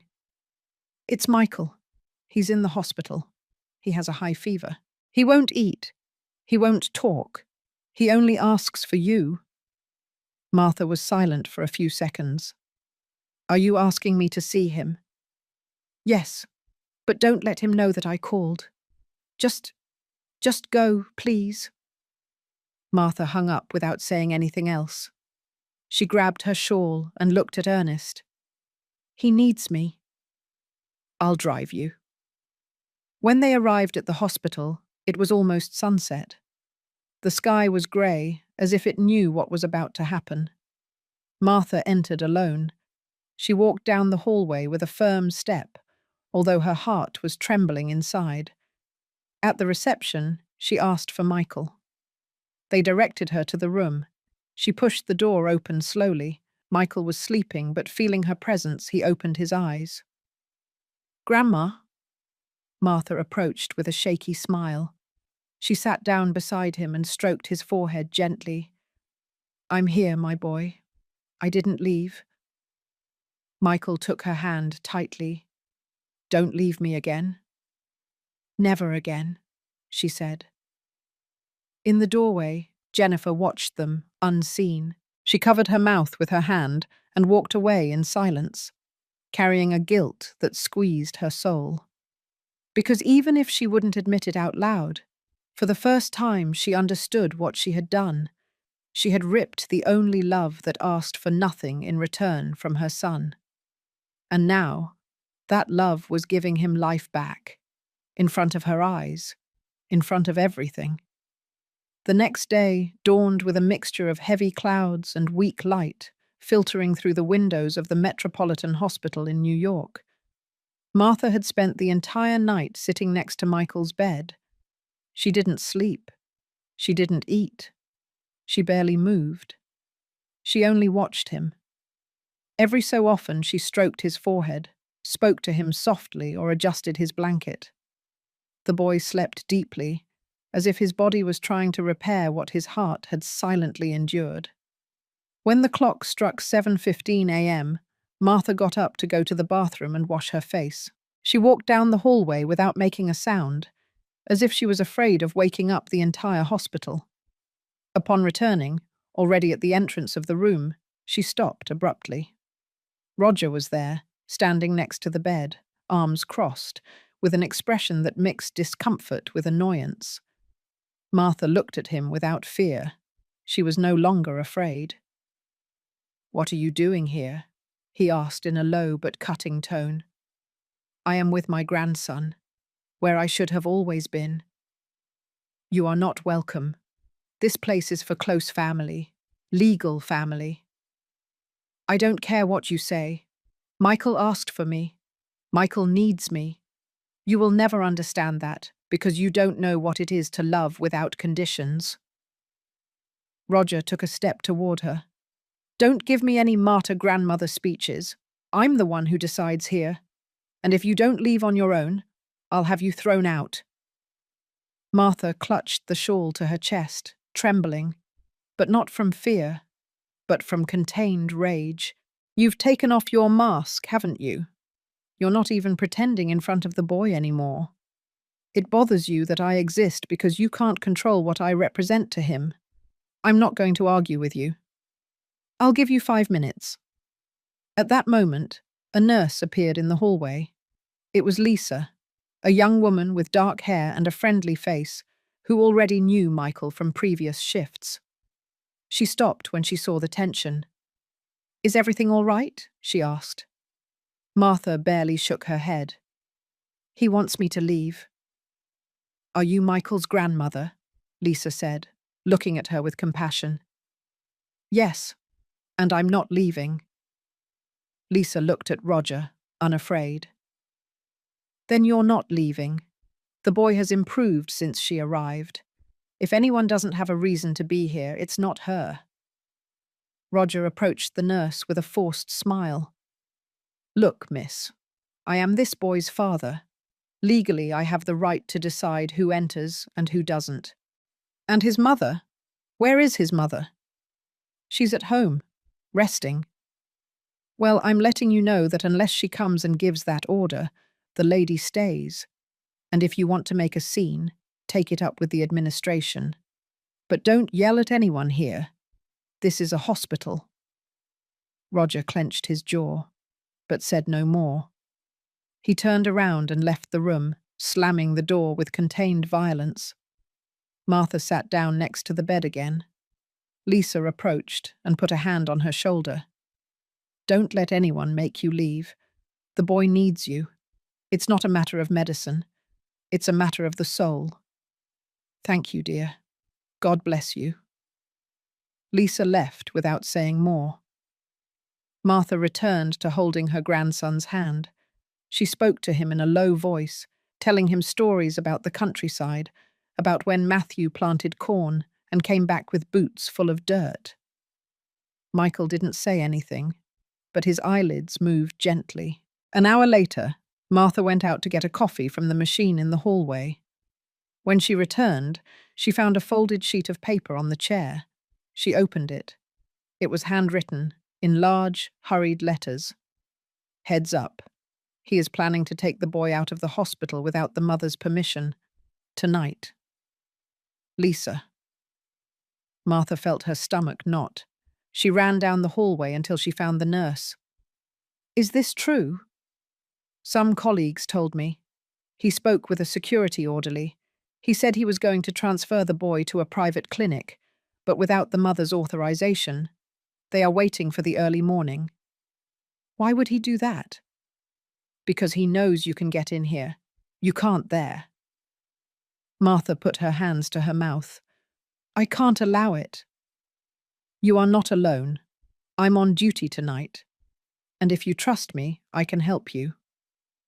How? Lisa lowered her voice. Wait. When night comes, I'll sneak you in without them noticing. And if they try to move the boy, you will be there. Martha nodded. Her heart was racing, but there was a new certainty in her soul. Roger not only wanted to separate her from her grandson, now he was willing to take him somewhere else, to another hospital, where no one could interfere. Not his mother, not her. But this time, he wasn't going to succeed. Because that night, within those walls, someone was willing to do whatever it took to defend her family, even if it meant facing the darkness head-on. The hospital clock marked 11:15 p.m. In the hallways, the fluorescent lights hummed in silence, and the echo of footsteps had died down. Most of the rooms were in semi-darkness. Patients slept. The staff walked at a slower pace. Everything seemed calm, except for Martha. Sitting on a bench in the hallway, with the shawl crossed firmly over her chest, she watched the clock with contained anxiety. Lisa hadn't shown any signs for 2 hours. She had only left her a brief instruction. Wait for me here. When the shift changes, I'll bring you in. Beside her, a security guard yawned in front of the door to the restricted area. Another was drinking coffee by the elevator entrance. Everything seemed against her. But Martha was not going to give up. Not now. At 11:27 p.m., Lisa appeared from the laundry area with an extra scrub top folded in her arms and a clipboard in her hand. Without a word, she signaled with her head. Martha immediately stood up. The nurse led her through a side door, unseen by the guards. They went up a service staircase to the 3rd floor. There, Lisa gave her the top. Put it over your dress. If anyone asks, say you're on the night shift for patient companionship. Don't give any more details. Martha obeyed without asking. Once ready, they walked down a long corridor, without talking, until they reached the room where Michael was sleeping. Lisa opened the door with her card. No one saw them. The room was in semi-darkness, illuminated only by the IV monitor and the faint light from the hallway lamp that filtered under the door. Michael slept peacefully, his breathing steady, his face less pale. Martha approached slowly. She sat in the chair next to his bed and stroked his hand. Lisa left them alone. Minutes passed. Martha just watched him. Sometimes she spoke to him very softly, with phrases like, "I'm here, my boy. You are not going anywhere without me." At midnight, the silence was interrupted by a muffled conversation on the other side of the hallway. Martha tensed. She recognized one of the voices. It was Roger. "Are you sure the old woman hasn't come back in?" "Absolutely sure, Mr. Esposito. I've been at the entrance since 6. She hasn't passed." "Good. We're taking him out this morning. The private ambulance arrives at 3. The transfer is already authorized. I just need you to help me avoid any interference." "Understood." Martha felt a knot in her throat. She looked at Michael. She kissed his forehead. At 1:30 a.m., Lisa returned with a coffee. "It's going to be early this morning, at 3. I already heard him. What can we do?" "We're going to move him before they arrive. Not far. Just to another room. If they ask, we'll say he developed complications and was urgently transferred by the on-call doctor's order. I'll make sure they don't find him." "And if they find out it was me?" Lisa looked her in the eyes. "I don't care. I've kept quiet too much in life. This time, if they fire me, I'll leave knowing I did the right thing." Martha didn't reply. She just squeezed the young nurse's hand. Between two women separated by decades in age, a silent bond had been created, made of justice and dignity. At 2 o'clock, Martha was already in the new room with Michael. Lisa had made the change using a transfer gurney with the help of another trusted orderly. They took him wrapped up, asleep, without anyone stopping them. The new room was at the end of the floor, away from the elevators. At 2:45 a.m., Martha heard loud footsteps in the hallway, knocks on the door of the previous room. "Where is the boy?" Roger's voice asked, more tense. "He's not here," a nurse replied. "There was a transfer."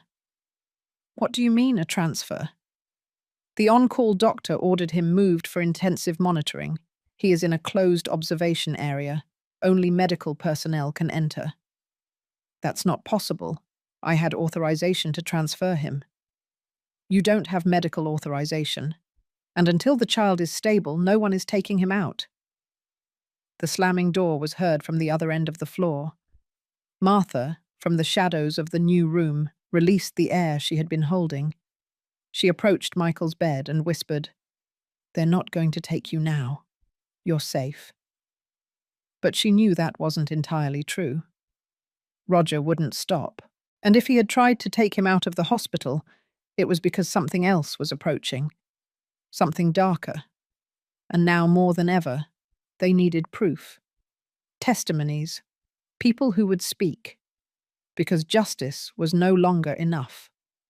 It was time for the truth to come to light, whatever the cost. Ernest had spent all morning reviewing old documents at the dining room table. He had a pile of folders, receipts, and copies of deeds in front of him. In the center lay the certified copies he had obtained from the Queen's Public Registry, with Matthew Baker's name as the sole owner of the land. Everything was in order. But there was a problem.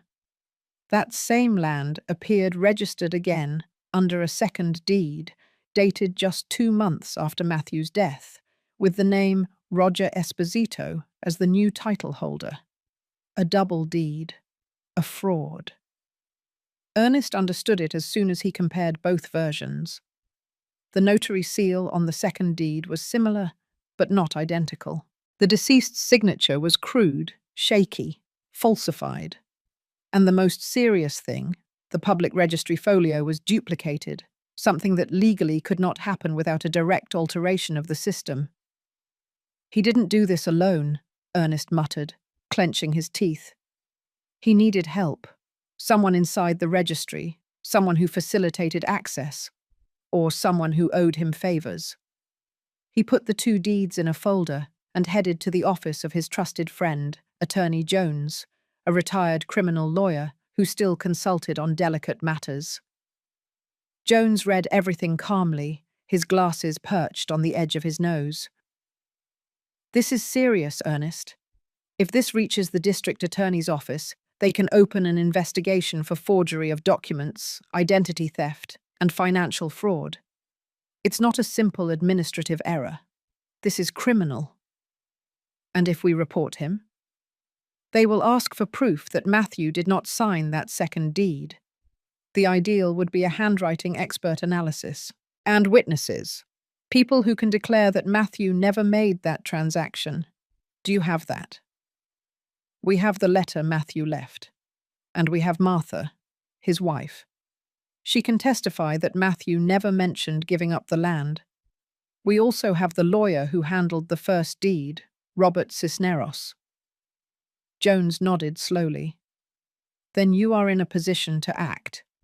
But do it quickly. If Roger suspects you're putting something together, he can disappear or erase more evidence." "Where is he now?" "We don't know. He tried to take the boy out of the hospital without the mother's permission. He failed, thanks to a nurse who stopped him." "Then he is desperate. And a desperate man is more dangerous than a liar with power." Ernest left the office with a heavy heart. He had the proof in his hand. But now he needed something else, the courage to confront him head on, and he knew Martha had it. Hours later, back home, he explained everything in detail. Martha listened in silence, sitting at the table, her hands clasped in her lap. I always knew Roger had a dirty ambition, but I didn't think he was capable of stealing something that didn't belong to him, and much less of forging my husband's signature. He didn't do it alone, Martha. This was planned, cold, like someone who knows no one will dare to check the past. Well, he was wrong, because I'm not just going to check the past. I'm going to bring it to light. Are you willing to go and give a statement? I am willing to do whatever it takes. That night, while Martha was organizing her things to go to the courthouse the next day, she received an unexpected call. It was Lisa. Mrs. Martha, I have something you need to see. What happened? A colleague at the hospital sent me a file, a video from a security camera in the hallway, the day Roger tried to take the boy out. It's clear what he was planning. Do you have the video? Yes. And not only that, I also have an audio I recorded myself. He threatened me. He told me that if I didn't shut up, he would hurt me. Are you okay? Yes, but I'm scared. I want to give it to you. I want this to be useful for something, for him to pay for what he has done. Martha didn't hesitate. Come to the house first thing tomorrow morning. We'll give everything to the lawyer. I will. And if they call me to testify, I'll go. I'm tired of seeing good people silenced and those who trample others rewarded. When she hung up, Martha felt a new strength in her chest. It was no longer just the pain from the humiliation suffered, nor the rage over her daughter's abandonment. Now she had a purpose. She was going to defend her husband's name. She was going to protect her grandson. And no one, not Roger, nor his lies, nor his dirty power, was going to stop her. Because the truth was already awake. And someone, from the shadows, had already begun to tremble. In the Jackson Heights neighborhood of Queens, Roger walked back and forth inside a room with closed blinds and a half-empty bottle of bourbon on the table. His eyes, injected with fatigue, kept looking at his cell phone. He was waiting for a call, or perhaps a miracle. But he knew that what was coming was bigger than any excuse he could invent. It was no longer just the property, nor the letter, not even the grandmother who wouldn't give up. It was the boy, Michael. That boy who, unintentionally, was about to destroy everything he had built for years. He poured a short drink and downed it in one gulp. He remembered perfectly how it all started. Matthew didn't trust him. Never did. From the first day he met him, when Jennifer introduced him as her fiancé, Matthew looked at him with that expression between disdain and warning, as if he already knew what he carried inside. That house is not yours. That woman does not belong to you, and my daughter doesn't either, Matthew had told him one night after an argument. But Roger was patient. He knew he couldn't beat him with words, so he set out to undermine him from within. He spoke to him with false respect, did minimal favors for him, accompanied him shopping. Winning Jennifer over was easy. She just wanted to be loved. And he knew how to pretend. Little by little, he managed to convince her that Matthew was exaggerating, that Martha's humility was a burden, that Michael needed a different kind of life, more comfortable, cleaner, more modern. Your mother already lived her life, he told her. Now it's your turn. And Jennifer believed him, or wanted to believe him. When Matthew had heart problems, Roger saw his opportunity. He accompanied him to a notary on a false appointment, where he had him sign supporting documents that were actually the basis of a supposed property transfer. But Matthew didn't sign anything important. Roger needed more. So after Matthew's death, he forged the signature with the help of a contact in the public registry. A similar signature, a modified date. A retired notary, he offered money and silence.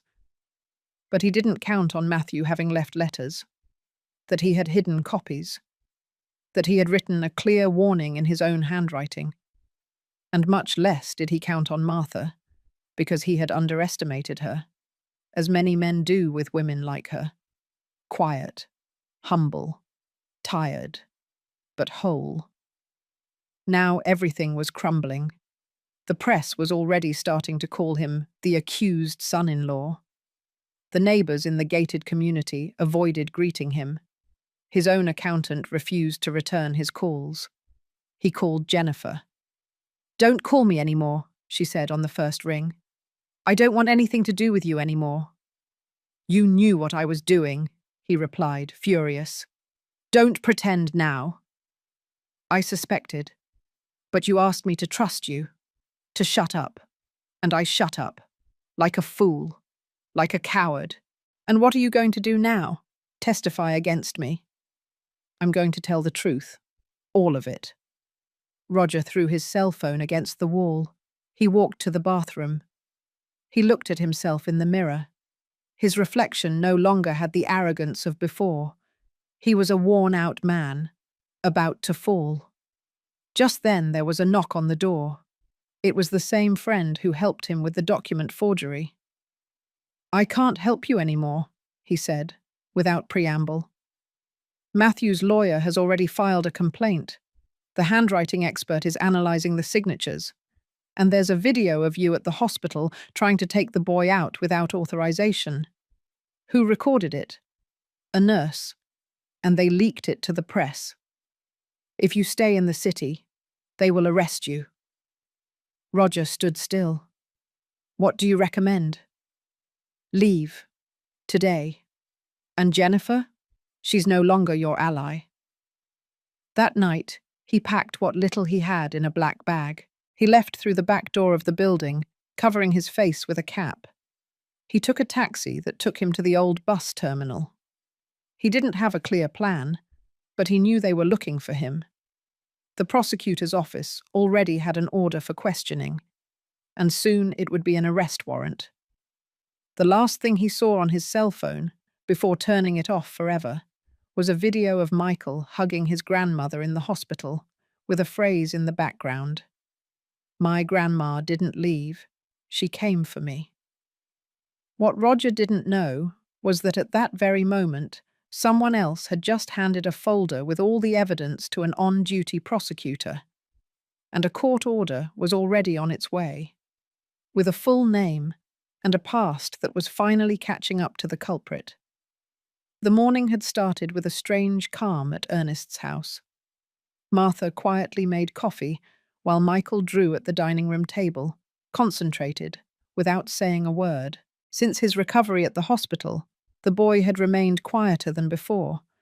But it was no longer sadness. It was something more mature, deeper, as if inside he knew that the adult world had changed forever. Ernest came in from the living room with a folder under his arm. "They just confirmed that the video is already in the prosecutor's hands. They reviewed it last night." Martha put down the coffee pot and looked at him attentively. "And what did they say?" "That it's conclusive. Roger is seen negotiating with a hospital guard. You can hear him mentioning that he wants to take the boy out without the mother signing anything. And in addition, there's Lisa's recording. That sinks him." "Is she going to testify?" "Yes. She told me on the phone. She's scared, but determined. We agreed to meet her at noon today to prepare her testimony with the lawyer." Martha nodded. Her eyes were wet, but she wasn't crying. They were tears, contained for years, now turned into serene rage. "Matthew would be proud of her," he said. "Of Lisa, and of you, and of Michael." Ernest sat down next to the boy. He gently ruffled his hair. "What are you drawing, champ?" Michael lifted the sheet. It was a portrait of his grandmother with a cape, like a superhero, holding his hand. "Her." Martha hugged him in silence. At 12:15 p.m., Lisa arrived promptly. dressed in simple clothes and a backpack slung over her shoulder. She walked in with firm steps, although her hands trembled slightly. "Did you bring the video?" Ernest asked. She nodded. She took out a USB drive and a small notebook. "Here it is. And here, the transcription of what he told me when he threatened me. I didn't record all of it, but I wrote down every word as soon as I left his office. My stomach still burns when I remember it." "You are not alone," Martha told her, "and no one is going to touch you while I'm alive." Ernest read the document calmly. Then he connected the USB to his computer. The black and white image of the hospital hallway appeared on the screen. Roger was seen talking to a security guard.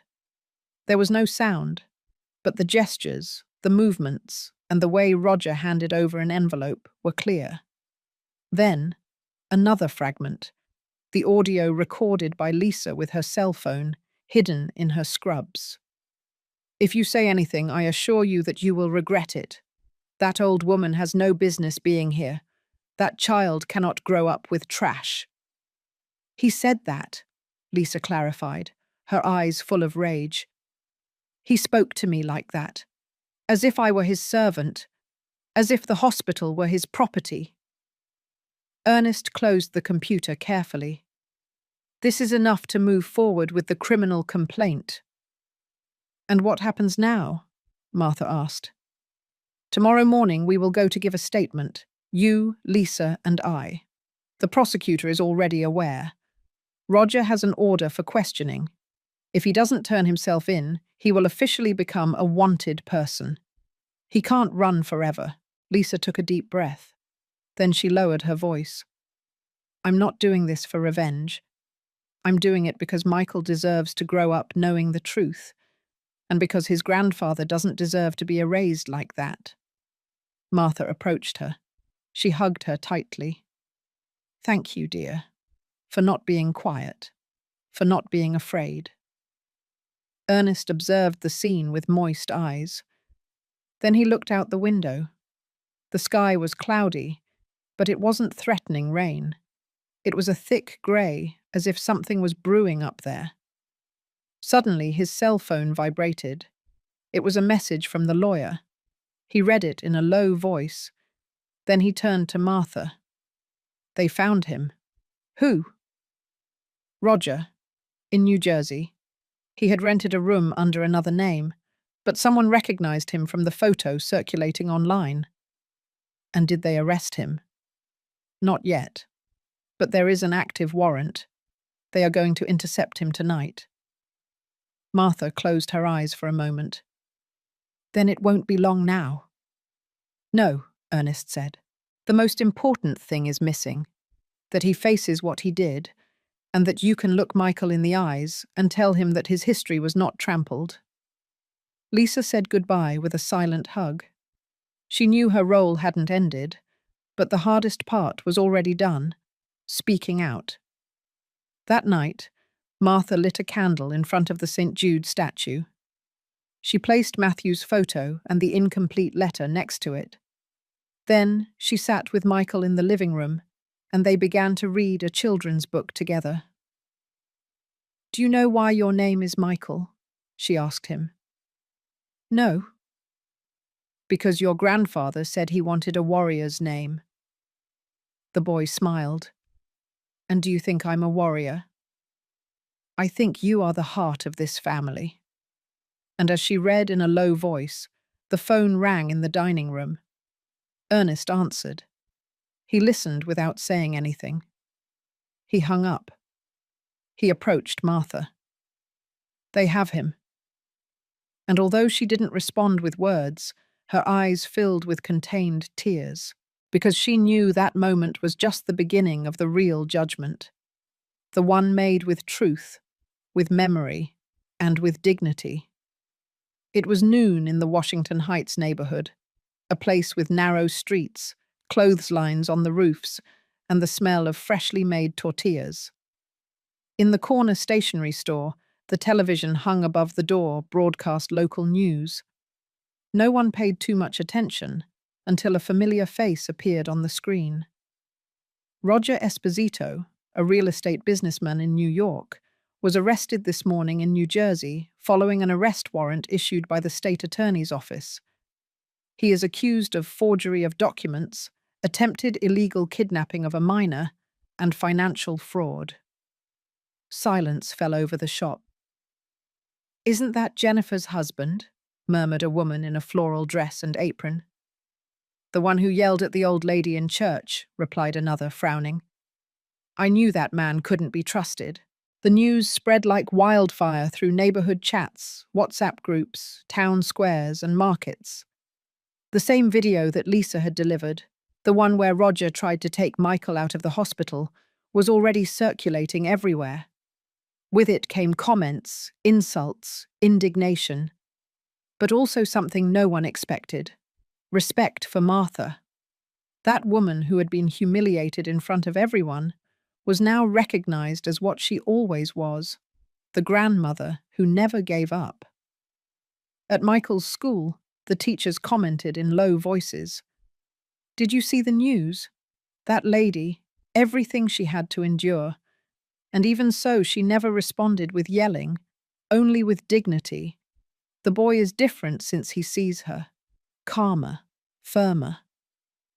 In the park where she used to walk, some neighbors approached discreetly. One offered her a seat. Another gave her a bag with baked goods. No one said much, but everyone knew. And in Martha's eyes, although tired, something new shone. Not pride, not revenge, something deeper: peace. Meanwhile, Jennifer walked with her head down through the market. She felt the stares, the murmurs, the silent judgments. She was no longer Mr. Matthews' daughter. Now she was the one who let her husband steal from her own mother. That day, Jennifer didn't go to work. She didn't have the courage. She also didn't answer calls. She closed the curtains. She turned off her cell phone. She just sat on the couch with the envelope in her hands, the last page of her father's letter, the one she had hidden for so long, out of shame, fear, or simple cowardice. She read it once more. "And if something were to suddenly happen to me, I want you to know that the most important thing I leave is not property or paper. It is Michael. He is your responsibility. Take care of him, and never forget where you come from. Your mother is not a burden. She is your root." Jennifer burst into tears. Hours later, Ernest and Martha presented themselves at the district attorney's office. They gave testimony, handed over copies of everything: letters, audios, records, notary statements. Everything was documented. The prosecutor received them kindly. "Mrs. Martha, your case will be exemplary, not only because of the seriousness of the facts, but because of the integrity with which you have faced every obstacle." Martha just nodded. She didn't smile. She didn't celebrate. "I didn't come for revenge. I came to clear my husband's name, and to protect what he left me, his grandson." Before leaving the building, she received a call from the hospital. Michael was already discharged. He could go home. "With you?" the doctor asked. "Yes," Martha replied, in a firm voice. "With me." And that night, when they crossed the door of the old house, the one Matthew had built with his own hands, Michael stopped in front of the frame and asked, "Did you and my grandfather live here?" "True love lived here, son, even if the world forgot it." But what Martha didn't know was that the next day, something else would be revealed: a letter, a confession, and a name no one expected. Because the past still had one last truth to deliver, one that would change the history of that family forever. Jennifer's fingers were trembling when she opened the envelope she had hidden for so long for the third time. She didn't know how many times she had read it since the whole scandal began, but this time was different. This time she had decided to hand it over. The last page of Matthew's letter, the one she hid from the beginning out of fear. Fear of what it said, but even more, fear of what it confirmed, that her father didn't trust her, that in his last days he had preferred to leave everything to Martha and not to his daughter, because he saw her change, because he knew she let herself be dragged down. And if you ever read all of this, Jennifer, I hope it's not too late to understand. Not everything that shines is success. Not everything that hurts is punishment. The life that man offered you is a golden cage, and Michael doesn't deserve to live locked in it. My true inheritance is freedom, that which can only be offered to you by someone who truly loves you, even if they have nothing to give you. Like your mother. Like me. Jennifer folded the sheet carefully. Her tears fell quickly onto the paper, leaving soft but visible marks. She put it in a new envelope, wrote "For my mother" on the front, and left without telling anyone. She took a taxi to Ernest's house. It was the first time she had shown up there since everything exploded. She knocked on the door and waited. Martha took a long time to open it, and when she did, she was speechless to see her daughter standing there, with a pale face and swollen eyes. "What are you doing here?" "I came to give you something I should have given you a long time ago." Martha didn't move. Jennifer held out the envelope. "It's the last page of the letter, the one Dad left me, and that I hid. There are no excuses. I just wanted you to know that I'm not afraid anymore." Martha took the envelope with firm hands. She didn't open it. She just held it against her chest. "Why now?" "Because I'm not the same anymore. Because I saw in Michael's eyes what you had from the beginning. And because I don't want him to remember me as the woman who kept him from his truth. And what do you expect from me?" "Nothing. Then you're at peace?" "Not yet. But starting is something." Martha nodded. Then she closed the door gently. That night, she read the sheet calmly, sitting in the living room, with a lamp on and Matthew's portrait on the table. She didn't cry. She didn't shout. She just murmured. "You always knew, Matthew. You always knew that life would take care of showing her." The next day, Ernest took all the documents gathered, including the last page, to the courthouse. The file was complete. The district attorney's office no longer needed more evidence.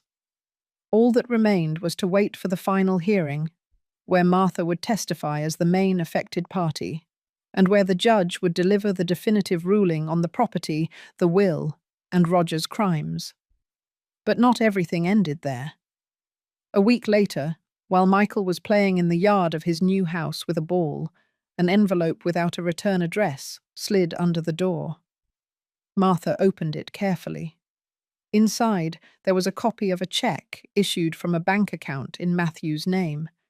In her name. With an amount that no one had mentioned before. And a short, handwritten note in shaky handwriting. "For Michael. For when he has wings." Martha felt a chill. She went straight to Ernest. They searched Matthew's old papers.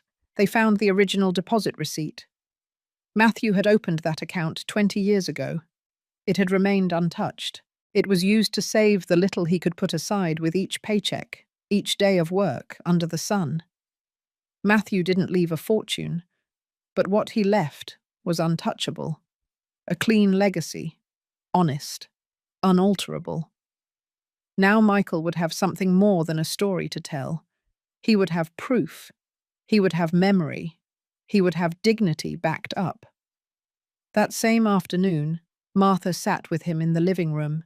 She handed him the check, folded carefully, and told him, "Your grandfather didn't have much, but he left you what he valued most, not for you to spend it, but so you can never say that you don't come from someone who loved you with everything he had."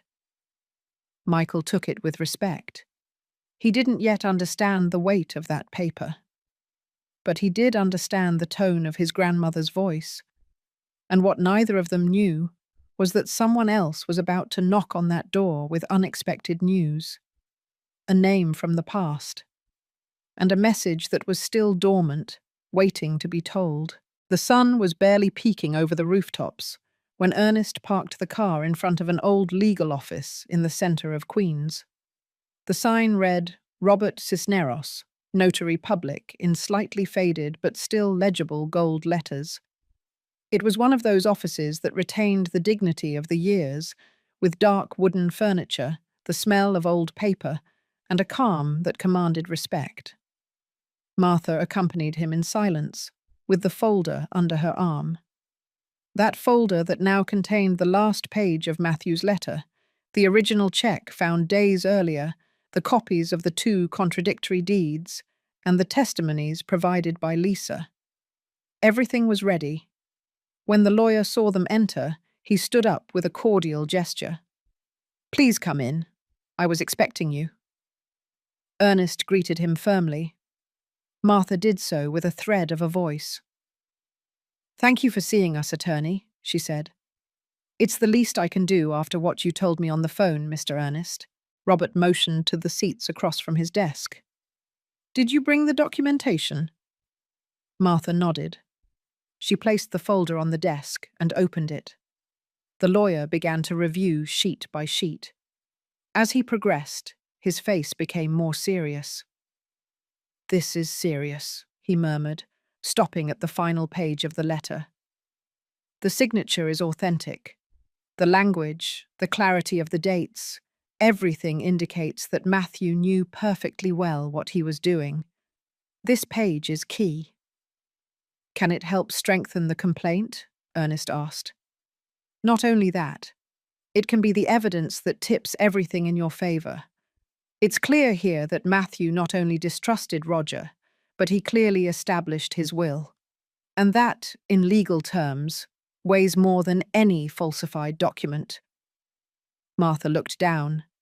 She knew she was about to close a chapter, but she also felt a strange emptiness, as if, with every signature, every paper handed over, Matthew was leaving a little more. Robert continued, "We are going to present this as an extension of evidence to the district attorney's office. Also, I myself signed the original deed for the land as the notary.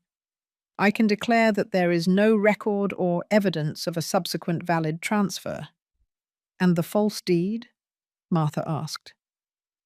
"It was already annulled by the judge in the initial ruling. All that remains is for the district attorney to define the criminal penalties against Roger. From what I understand, he is in preventive custody." "And Jennifer?" Martha said, in a softer voice. "She is not listed as a direct accomplice, but if it is proven that she knew the contents of the will or collaborated in hiding key documents, she could be subpoenaed. Everything will depend on how she cooperates." Martha pressed her lips together. Despite everything, she didn't wish to see her daughter behind bars. Not for her, but for Michael. She didn't want him to grow up with the memory of an absent mother because of the truth. Before leaving, Robert handed them a certified copy of his statement as a notary. He also gave them the number of the prosecutor in charge of the case and advised them to remain vigilant against any attempt at appeal. Leaving the office, Martha felt her legs shaking. She stopped in front of a sidewalk and sat down. Ernest knelt beside her. "Are you okay?" "Yes, I just needed to breathe. It's almost over." "No." She looked him in the eyes. "It is over. The rest is bureaucracy. The important thing is done, speaking the truth." They returned home at the end of the afternoon. Michael was waiting for them at the entrance with his drawing notebook. "Where were you?" "With a friend of your grandfather's," Martha replied, stroking his hair. "The one who signed the papers for the house when he bought it? Is everything fixed now?" "Almost. We just need the judge to say out loud what we already know, that this house, this land, this story was always ours." That night, while they were having dinner, Someone knocked on the door. Martha got up. Opening it, she found a tall man in a simple suit with a cordial expression. "Mrs. Martha Baker?" "Yes. My name is Gabriel Smith. I am a public defender. I represent a man who is in custody and asked to speak with you before the trial." "Who?" "Roger Esposito. He says he wants to give you something that belongs to you, but with one condition." "Which is?" "That you go alone." The door remained ajar. Ernest approached in silence. Martha said nothing. She just lowered her gaze, and she knew, without anyone saying it, that something else had not yet been told, and that what Roger held in his hands could change the course of everything again. The night before had been restless.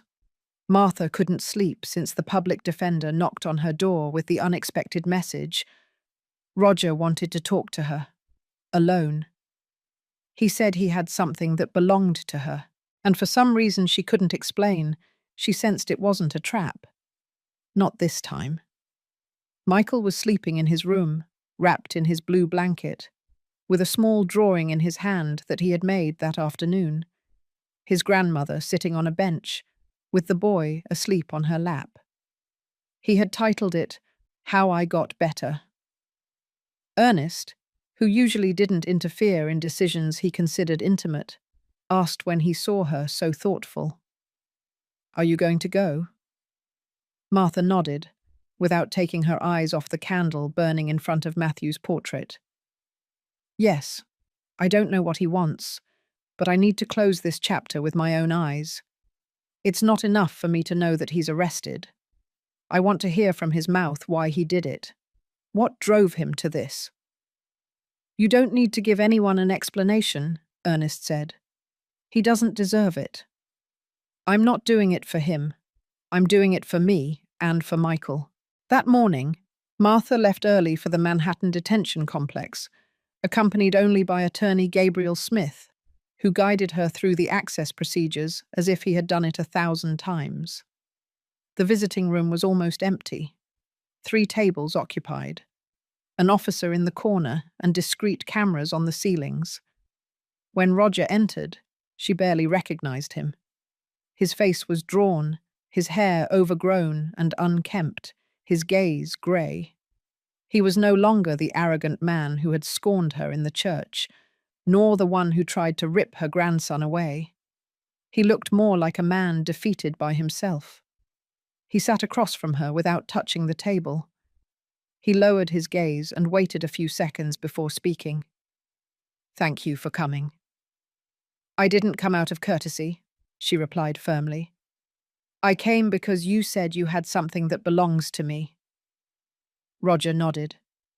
He took a folded envelope from his pocket, sealed with tape. He placed it on the table and pushed it toward her. "This I found among Matthew's papers weeks after his death. It was in a toolbox, hidden in the bottom compartment. I never showed it to Jennifer.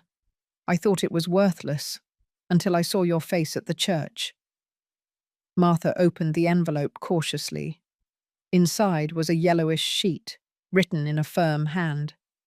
She immediately recognized Matthew's handwriting. She read it slowly. It was a letter addressed to Roger. "If you are reading this, it means you decided to go ahead with your plans. I am not surprised. I saw your intentions from the beginning. But I want you to know something. You won't win. You can have papers, seals, even deceive Jennifer. But what you don't have is truth. And that, sooner or later, prevails. If you betray my wife, and if you use Michael as currency, know that this will be your sentence. Because children do not forget, and those who have no memory do not deserve a legacy."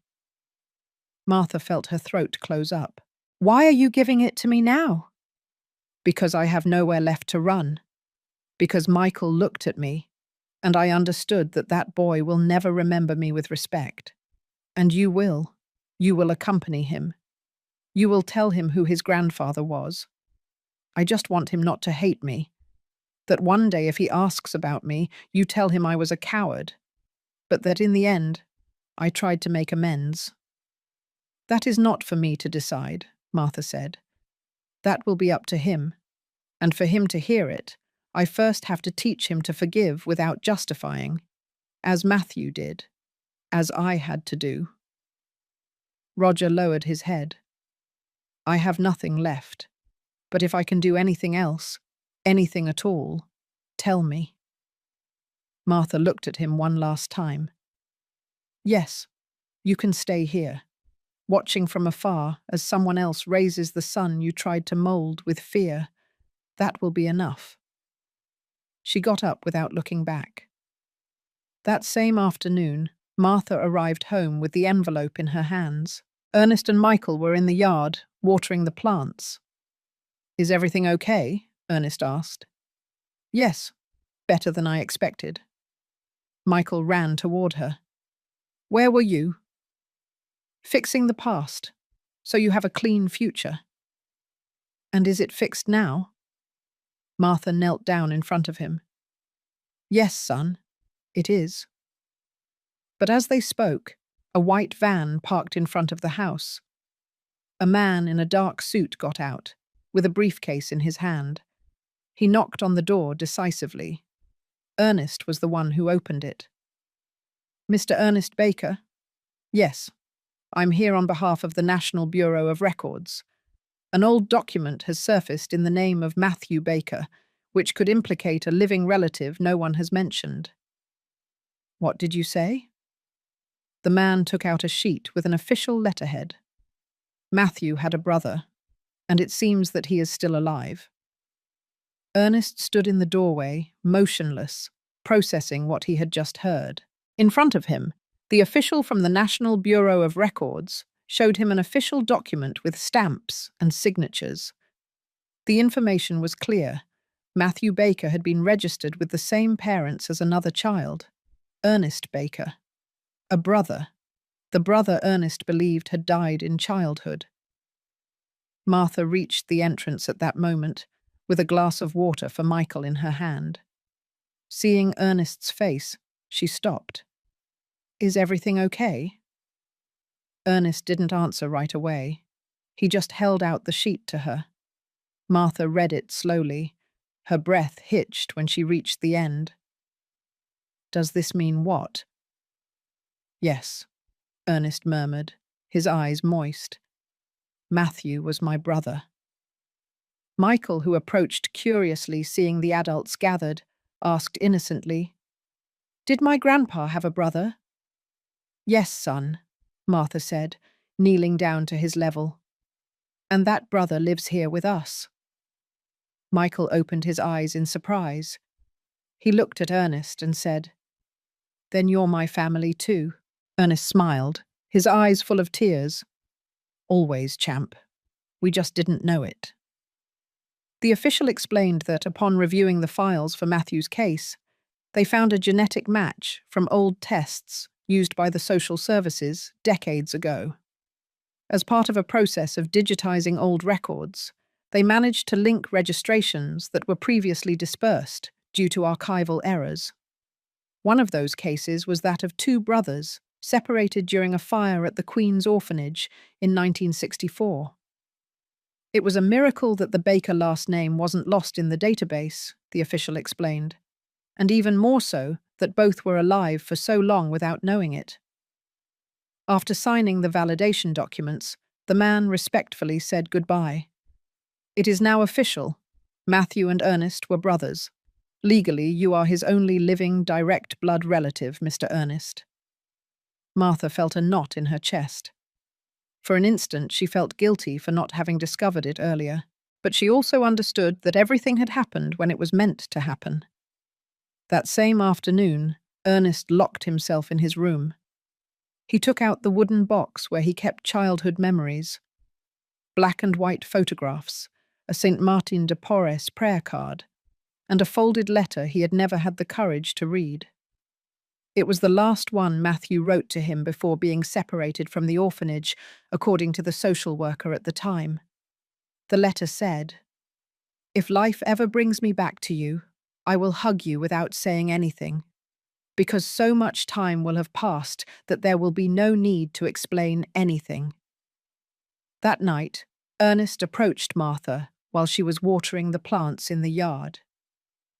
I want to ask you something. Of course. I want the key to the old storage shed, the one Matthew locked before he got sick. Martha looked at him in silence.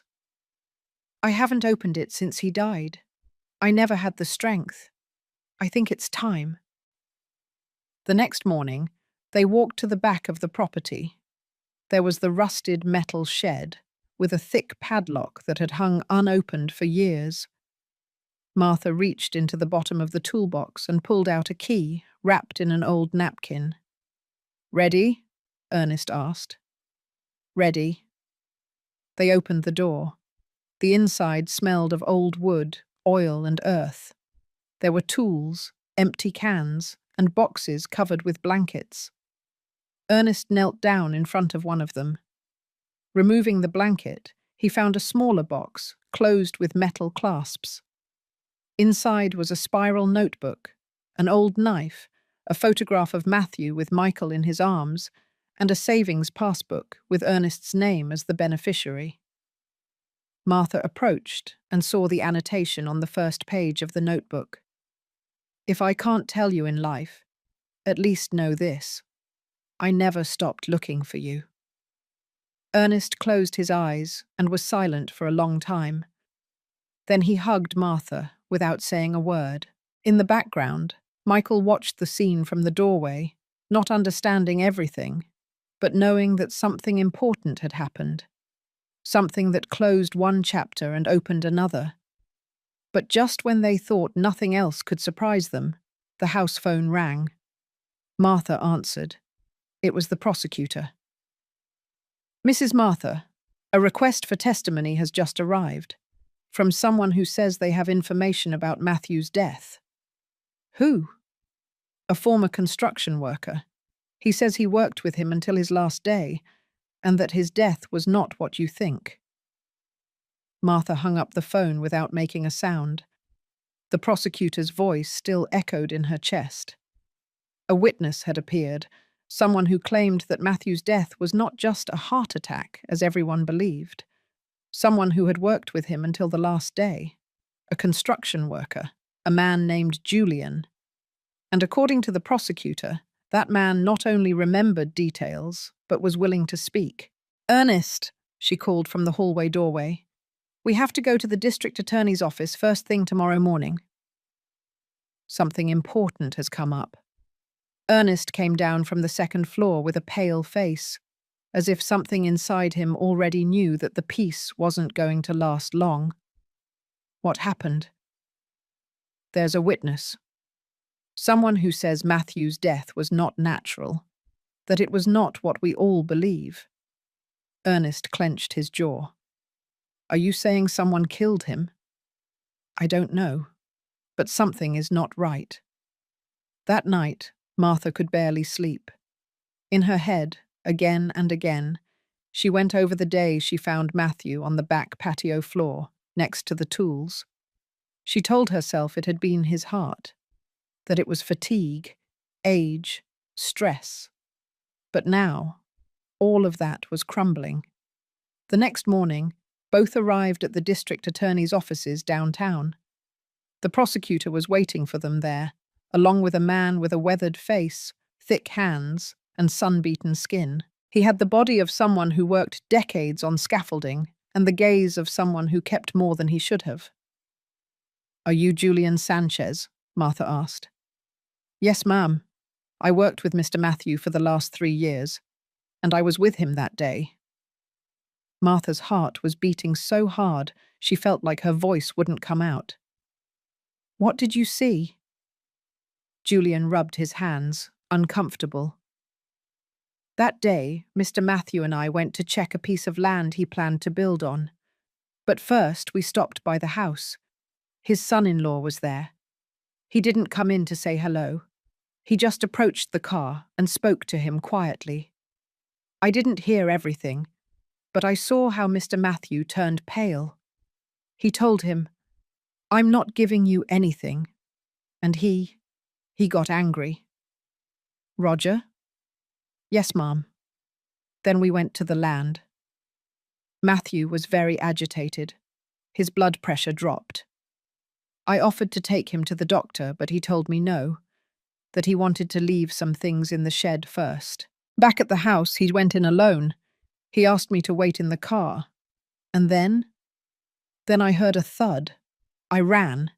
He was lying on the floor. Roger was leaving through the back door. He didn't look at me. He just got in his car and drove away. I approached Matthew. He wasn't responding anymore. I called emergency services. I said I found him like that because I was afraid, and because Roger threatened me afterward. He told me that if I opened my mouth, my family would pay for it. Martha was frozen. Ernest closed his eyes. Are you willing to testify to that before the judge? Yes, I'm not afraid anymore. Because what you have done, what the lady has done for that boy, deserves justice. And because Mr. Matthew was a man who didn't deserve to die like that. The prosecutor took note of everything. We are going to subpoena him as a formal witness. This information changes the course of the case. What seemed like a natural death can now be classified as negligent homicide or even premeditated if we can prove intent. That same afternoon, Jennifer appeared at Martha's house without prior notice. I need to talk to you. Martha didn't make her wait. She received her in the living room with Ernest present. Michael was in his room, drawing. What do you want now? Jennifer's face was distraught. I was summoned to give a statement for omission, for not having said anything about the letter, for not having prevented the forgery of the documents. They say that if I don't cooperate, I could be prosecuted. And did you know, Jennifer? Did you know what he did to Matthew? Not for sure, but I suspected it, and I didn't do anything. Martha pressed her lips together. She didn't respond immediately. Are you going to testify? Yes. I want to clean up at least a part of the mess I allowed. Not for you, not for him, for Michael, because that boy doesn't deserve to carry the shame of his parents. Martha looked at her sternly, but also with a touch of sadness. Then speak, but don't expect me to hug you afterward. I don't expect it. Before leaving, Jennifer looked toward the hallway where Michael was playing. She saw his back, concentrated on his paper. Does he still call me Mum? Martha didn't answer. Jennifer left with her head bowed. That night, Martha wrote in her diary. It was the first time she had done so since Matthew's death. It wasn't poetry. It wasn't resentment. Just loose words. There is no justice without truth. There is no forgiveness without memory. And there is no greater inheritance than a child who knows where he comes from. The next day, the prosecutor called again. He had a new piece of information in his hands. Mrs. Martha, we found a recording in Roger's old office, an audio. He himself confessing something we can't ignore. I need you to come in tomorrow. What does it say? That Matthew had discovered one more document, one that doesn't appear in the file, one that we haven't found yet, a document that could change the whole story. The afternoon was slowly falling over the city, staining the walls of the house with a golden, melancholic light. Martha, sitting by the dining room window, kept her gaze fixed on the horizon while Matthew's letter rested on her lap. Across the yard, Ernest was pruning a rose bush that Matthew had planted years ago. Both knew that the quiet days were borrowed, and that truths, when they come out of hiding, bring storms and revelations with them. The landline phone rang with a sharp sound. Martha stood up immediately. She answered. Hello? The prosecutor's voice was firm and direct. Mrs. Martha, I need you to come in first thing tomorrow morning. We located the document we mentioned in the previous call. It was stored in an alternate notary's office in your husband's name. It was registered with a protected key. The content is going to change everything. Is it legal? Completely. But you need to see it yourself. No one else. Martha hung up, her heart racing. Ernest looked at her from the yard, knowing that something else had been unearthed. That night, while they ate dinner in silence, Michael drew at the table with his elbows resting and his gaze concentrated. Martha served him a little more baked beans. What are you drawing now? A closed door. And why? Because not everything behind it is bad. Sometimes what you need is waiting for you to dare to open it. Martha didn't know what to say, but those words pierced her chest as if they hadn't come from a child. After dinner, while Ernest was clearing the dishes, Martha went up to Michael's room to say goodnight. She found him with his notebook closed, hugging his pillow. "Grandma," he said in a low voice, "if everything is over tomorrow, will you be okay?" "Why do you ask that?" "Because grown-ups sometimes get tired after fighting so much. And you've fought a lot." Martha stroked his head. "I'll be fine as long as you're fine. Okay?" The boy nodded. He closed his eyes. But in the silence of the early morning, something moved in the house. The front door barely creaked. A small silhouette slid down the hallway with a backpack slung over his shoulder and a folded piece of paper in his hand. Michael had left. He had left a letter on the dining room table, a sheet on which he wrote in clear handwriting, "I'm going to look for what my grandfather left hidden. I don't want anyone else to touch it before me. Don't follow me. I'm fine." Martha woke up just before dawn. She felt something strange in the air. She went downstairs and saw the door ajar, the letter on the table. Her heart sank. "Ernest," she shouted. "Michael is gone." He ran down, read the note, and put his hand to his forehead. Where could he have gone? Martha took a deep breath. There is one place, one that Matthew mentioned in a low voice, where he said he kept the most valuable things, but he never said exactly where it was, only that it was the corner where his story began. And what is that corner? Queens. Where he was raised, where he was separated from his brother, where he dreamed of having a family for the first time. Ernest already had the car keys in his hand. Let's go. The drive to Queens was silent. Martha held Michael's note against her chest as if it were a compass. They arrived at the old neighborhood when the sun was barely beginning to warm the cobblestone streets. They passed the old church where Matthew had been baptized, the alley where he learned to ride a bicycle, the elementary school where he attended up to 3rd grade, until Ernest stopped the car in front of a vacant lot, surrounded by rusted chain-link fence. "Here," Martha whispered. This was the backyard of the shelter where Matthew was as a child. They entered on foot, and in the background, sitting on a stone, with his feet dirty and his eyes bright, was Michael. Martha ran toward him. She hugged him without scolding him. "What were you looking for?" "My grandpa. Something of his. Something no one else has touched." He pulled a small wooden box with a cracked lid from his backpack. "It was under the dirt. Here. It had this." Inside were an old watch, a sealed letter, and a photograph of Matthew and Ernest as children, hugging. Martha couldn't contain her tears. "How did you know it was here?" "I didn't know. I just felt it, as if he was calling me." Ernest took the letter with trembling hands. The envelope read, "For when my grandson knows who he is." Martha looked at him with a knot in her throat. "Let's go home. It's time for that letter to be opened. But not without you, Michael. Because you are the one who most deserves to hear what it says. Because you are the living legacy of that man." And as they walked back along the dirt road, no one noticed that from a corner, a figure was watching them. Someone who had not yet spoken the last word, and whose presence was going to shake everything they thought was over again. The courtroom of the Fourth Family Court in New York was full, not because of the number of people, but because of the tension that could be breathed in every corner. The fans hummed overhead while the court clerk organized files on the table.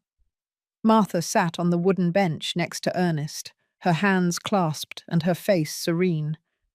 There was no fear in her, but a contained anticipation that squeezed her chest. Michael was not present. He had stayed home with Lisa, who was taking care of him as if he were her own. Jennifer was also not in the room. She had decided not to attend, according to her lawyer, but she had submitted her written statement notarized. In it, she acknowledged her omission, her silence, and her partial knowledge of the facts. On the left, with an officer beside him, was Roger, handcuffed and silent, his gaze fixed on the floor. The judge entered promptly. He sat down without looking at anyone in particular and slowly opened the file. His voice boomed in the room like an invisible hammer. Today resolves the civil succession and property lawsuit filed by Mrs. Martha Baker against citizen Roger Esposito in relation to the forgery of the will of the deceased Matthew Baker and the fraudulent transfer of assets in the name of the accused. The reading of the resolution lasted more than 30 minutes. It detailed evidence, testimonies, notary reports, expert declarations, handwriting analyses, and the audio where Roger himself admitted to modifying documents. The judge was clear, direct, and meticulous. When he finished reading, he was silent for a few seconds that felt eternal. In light of all the foregoing, this court declares that the document presented by the accused as a valid will lacks legality and recognizes Mrs. Martha Baker as the legitimate owner of the real estate, associated accounts, and inheritance rights. A murmur spread through the room. Ernest bowed his head with relief. Martha did not move. She only exhaled with moist eyes. The judge continued. Likewise, this ruling is referred to the district attorney for the corresponding criminal effects. The accused will remain in preventive custody until his legal status is determined in the criminal process for forgery of documents and aggravated attempted dispossession. Roger did not protest. He didn't cry. He didn't shout. He only closed his eyes for a moment and lowered his head further. As if at that instant he surrendered not only to justice, but to everything he could no longer control. Leaving the courthouse, the press was waiting for them. Cameras, microphones, journalists.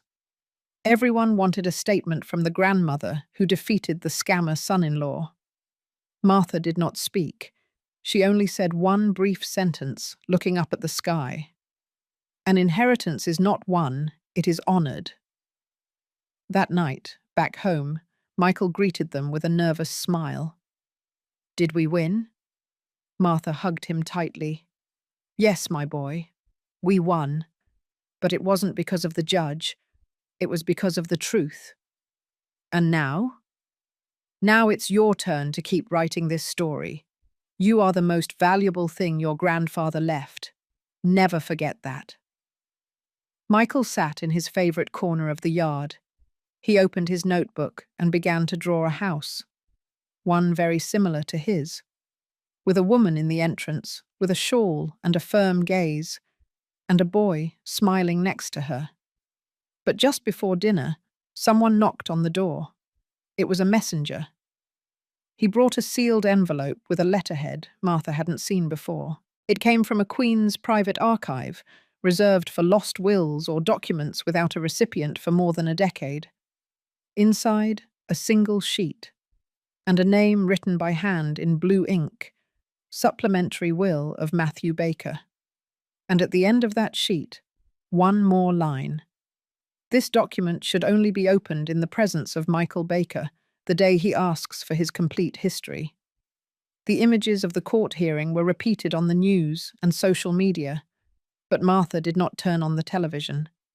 She didn't need to see Roger's downfall to know that he no longer had power. It was enough to remember his face when the judge read the sentence, his dull eyes, his slumped shoulders, and that final expression that was not rage or sadness, but absolute defeat. 3 days had passed since they received the sealed envelope with Matthew's supplementary will, the one that should only be opened in Michael's presence. The sheet remained intact, stored in the wooden box on the shelf in Martha's room, next to the last photograph she had of her husband.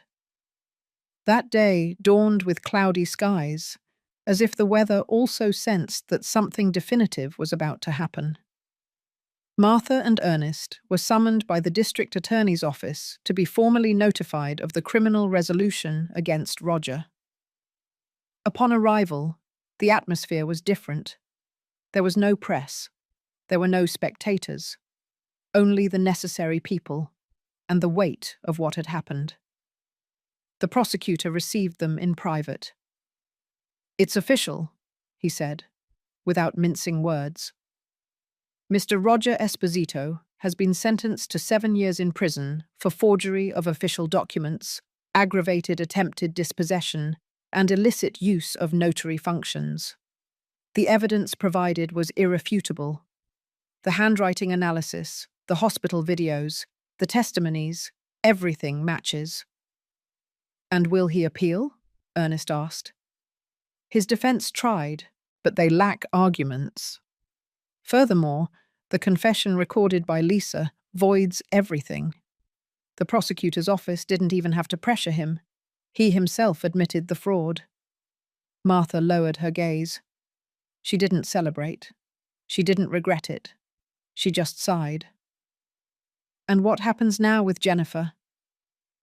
"Mrs. Jennifer Baker was exonerated from direct criminal responsibility, thanks to her cooperation, her testimony, and the fact that it was not proven that she actively participated in the forgery, but her public credibility was damaged.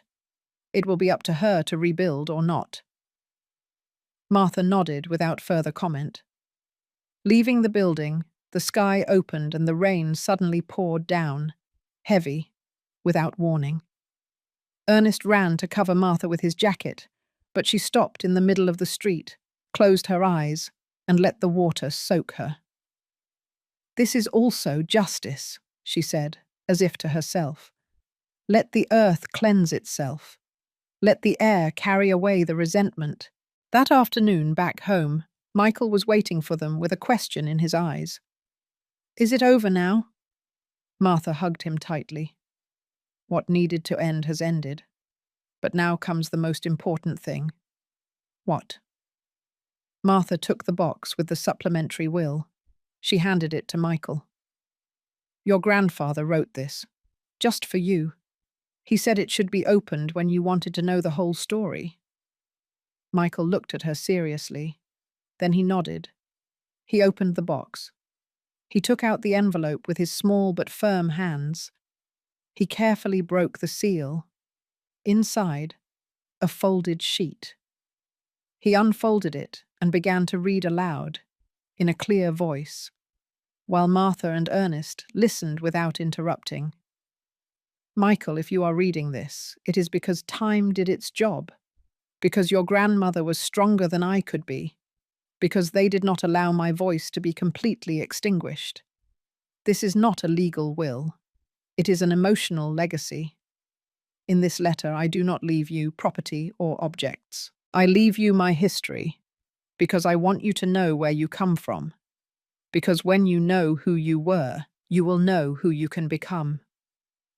Michael paused. He took a deep breath. "As a child, I was abandoned, separated from my brother, forgotten by many. But life gave me a second chance, your grandmother, and then you.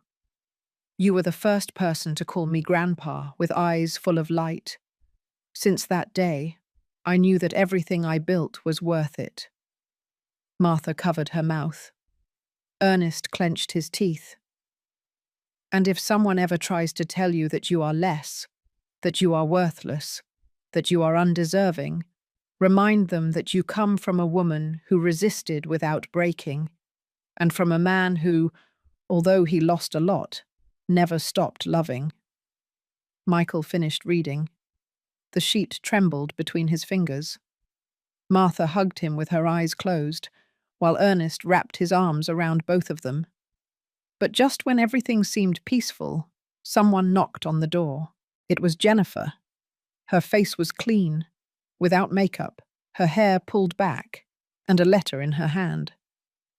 "I'm not here to ask for anything," she said. "Just to give this back." Martha looked at her in silence. "What is it?" "A letter I wrote and never sent you. When you were at the hospital, when they called you a beggar in front of everyone. I felt so guilty. I couldn't even look at you. But I kept it. And I think now, finally, you can read it." Martha took it. "And what are you going to do?" "Leave. I'm leaving the city. I don't want Michael to grow up confused. I just hope that someday he remembers me with some tenderness."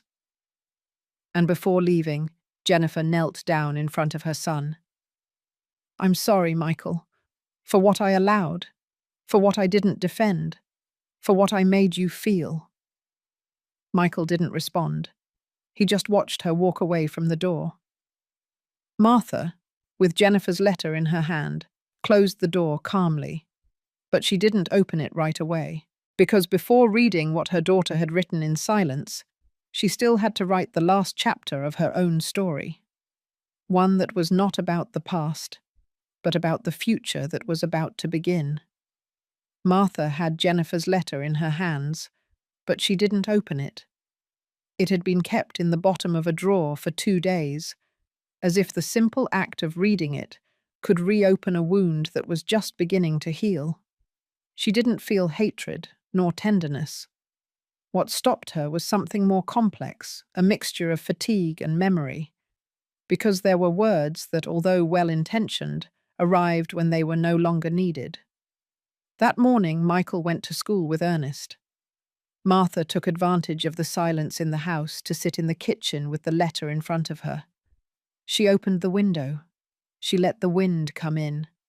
And only then, she unfolded the paper. "Mum, I know I don't have the right to ask you to read this, but I'm writing to you anyway. I know I made mistakes, and that I allowed things that I never should have allowed. There hasn't been a single day that I haven't regretted leaving you alone. Not one. Sometimes I wonder when I became someone who looked at you with shame, when all you ever did was love me. I let myself be carried away by empty promises, by a man who made me believe that you were an obstacle. And the saddest part is that I believed him." Martha took a deep breath. She didn't cry. "I don't know if you will ever forgive me. I don't deserve it. But at least I want you to know that today, after everything that has happened, I understand the value of your silence. Because you never yelled, you never complained, and yet you won. Not with words, with dignity. Michael chose you, and I understand, because I would have too, if I had had the courage to really look at you from the beginning. I'm not looking for you to hug me. I just wanted you to know that it hurts, and that I admire you, even if it's too late." Martha folded the letter slowly. She put it back in the envelope, sealed it, and put it in the same drawer where she kept Matthew's medicines. Then she locked everything and went out to the yard. She sat on the stone bench and looked at the small guava tree that Matthew had planted years ago. The same one that never bore fruit, but that they never cut down. "Sometimes what doesn't bloom still provides shade," she said softly. In the afternoon, Ernest returned with Michael. The boy ran to hug her with his backpack still on his back. "Grandma, I wrote something at school today. Can I read it to you?" "Of course, my dear. Go ahead." Michael took a folded sheet from his notebook. He stood in front of her as if he were about to present an official speech. "It's called My Home." "Let's hear it." My home is not big. It has no luxuries, but it smells like coffee and warm bread. It has a woman who waits for me even when I mess up. It has a man who helps me understand that crying is not for the weak. And it has a silence that doesn't feel heavy, because in my home, no one hides anything anymore. In my home, there is memory, and that is why, in my home, you can live. Martha couldn't contain her emotion. She hugged him tightly, tears streaming down her face. "Did you like it?" "More than any will," she replied. But just as the day seemed to be ending calmly, the landline phone rang again. Martha answered. A young woman's voice on the other end. "Mrs. Martha Baker?" "Yes. Who is speaking?" "My name is Brenda Roman. I am a social worker for New York Social Services. I am in charge of an old file that was opened following a search request. I have in my possession a file that you need to see." "What file?" "That of Matthew Baker, and that of a boy who was registered as his son before Jennifer was born." Martha was speechless. "A son?" "Yes, ma'am. He is not listed in the will, but he exists. He was given up for adoption in 1973, under circumstances that are not fully detailed. But there's something else. That son has just appeared. And he asked for you." The rain had fallen all night, as if the sky also needed to release what it was holding. The next morning, the sun barely peeked through the clouds when Martha sat alone on the patio bench with Brenda Roman's letter in her hands. The social worker had not exaggerated. The file was real. Matthew and she had had a son before Jennifer, when they had only been married for a couple of years. The boy had been born in complicated conditions, at a moment so fragile economically and family-wise that Matthew, according to the papers, signed adoption documents to protect him. Martha didn't remember any of it, because she hadn't been told. They signed on her behalf when she was hospitalized due to complications from childbirth. A decision made behind her back. And now, so many years later, that son had appeared. He wasn't looking for money. He didn't want revenge. He only asked for one thing: to meet his mother. Ernest approached in silence and sat down beside her. There was no need to ask. He already knew.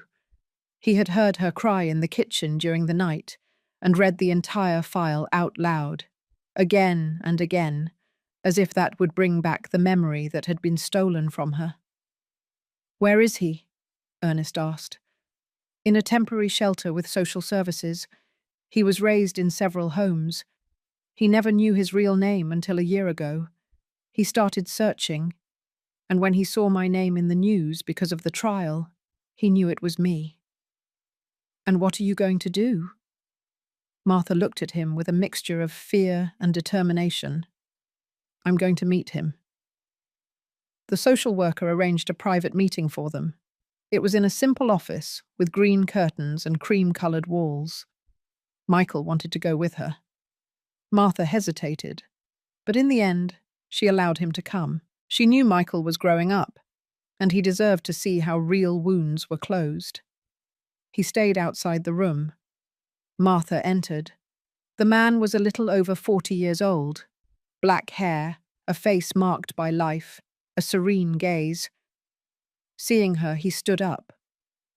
"You are—" "Yes, I'm Martha." She didn't know what else to say. He looked at her with a smile that asked for nothing. "I'm not here to ask you for anything. I just wanted to know if you existed. And now I know." "Forgive me," she whispered, her eyes welling up. "I never knew. They hid it from me. They took you from me without asking. And there's not a day that goes by that it doesn't hurt to imagine what you went through." He approached slowly. He didn't hug her. He just offered her his hand. "I'm Louis. They gave me that name when I was 3. I've lived many lives. But today, I just wanted to close this one. With you."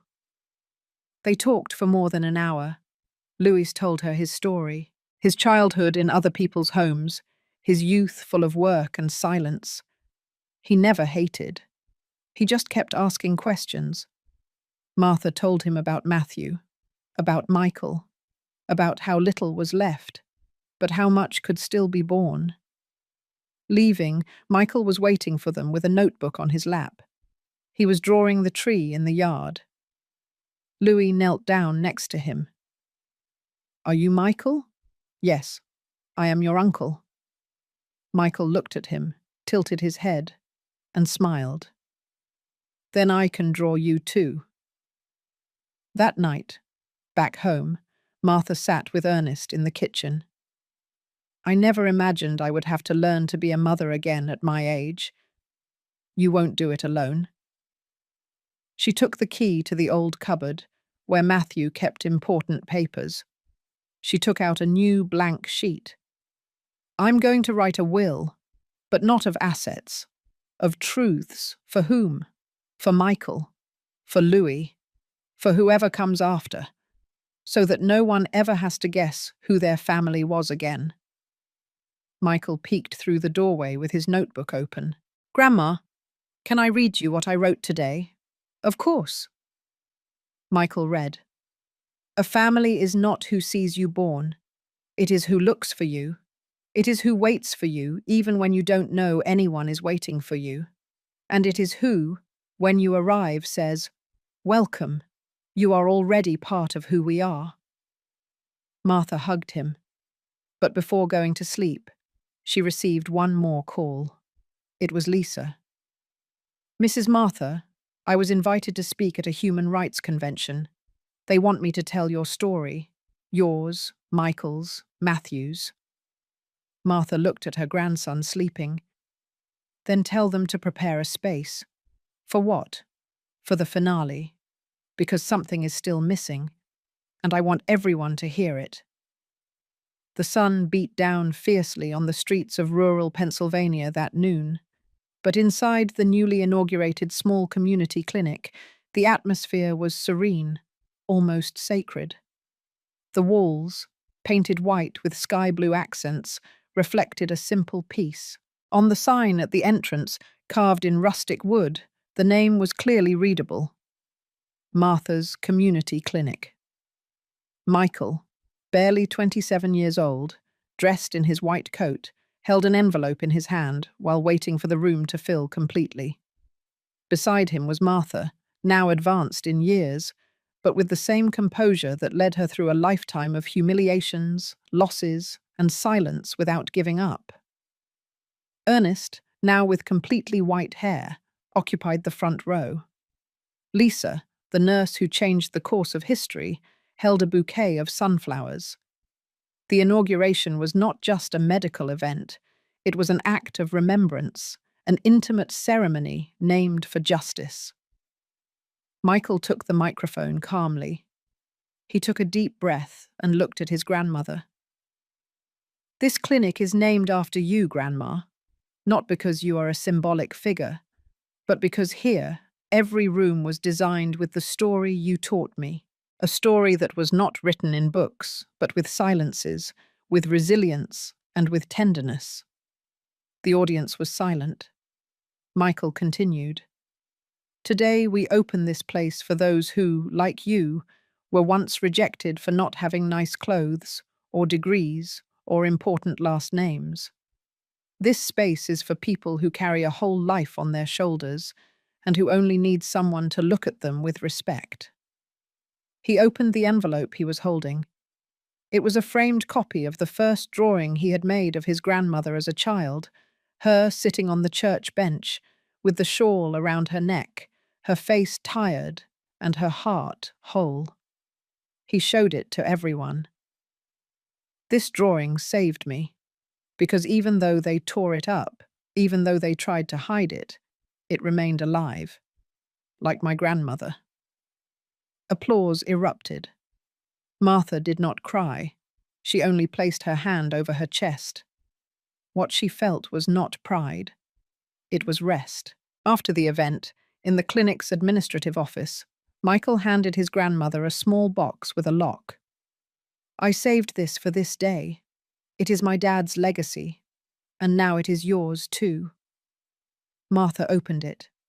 Inside were Matthew's original letters, the old watch, and a note written by Michael. Everything I am started with you. Later, while attending to the first patient, a country woman with swollen feet and a sun-weathered face, Michael offered her a seat, washed her feet with warm water, and looked her in the eyes. No one is less here. You are welcome here. The woman, hearing that, shed a tear. At nightfall, Martha sat alone in the clinic hallway. She looked up at the sky, the cool breeze caressing her face. Matthew, it is done. We have fulfilled it. Your hands can rest now. If this story touched your heart, we invite you to continue joining us. Subscribe to the channel, activate the little bell so you don't miss the next stories, and leave your like if you believe that respect, love, and dignity can change destinies. And if you made it this far, comment the word dignity so we know you were with us until the end. We are excited to read your comments. Also, if you want this channel to continue sharing stories like Martha's, you can leave your super thanks. With your support, we will continue planting stories that are born from the heart. Thank you for listening. And remember, where there is memory, there is inheritance. Where there is truth, there is justice. And where there is love, there is always a place to return.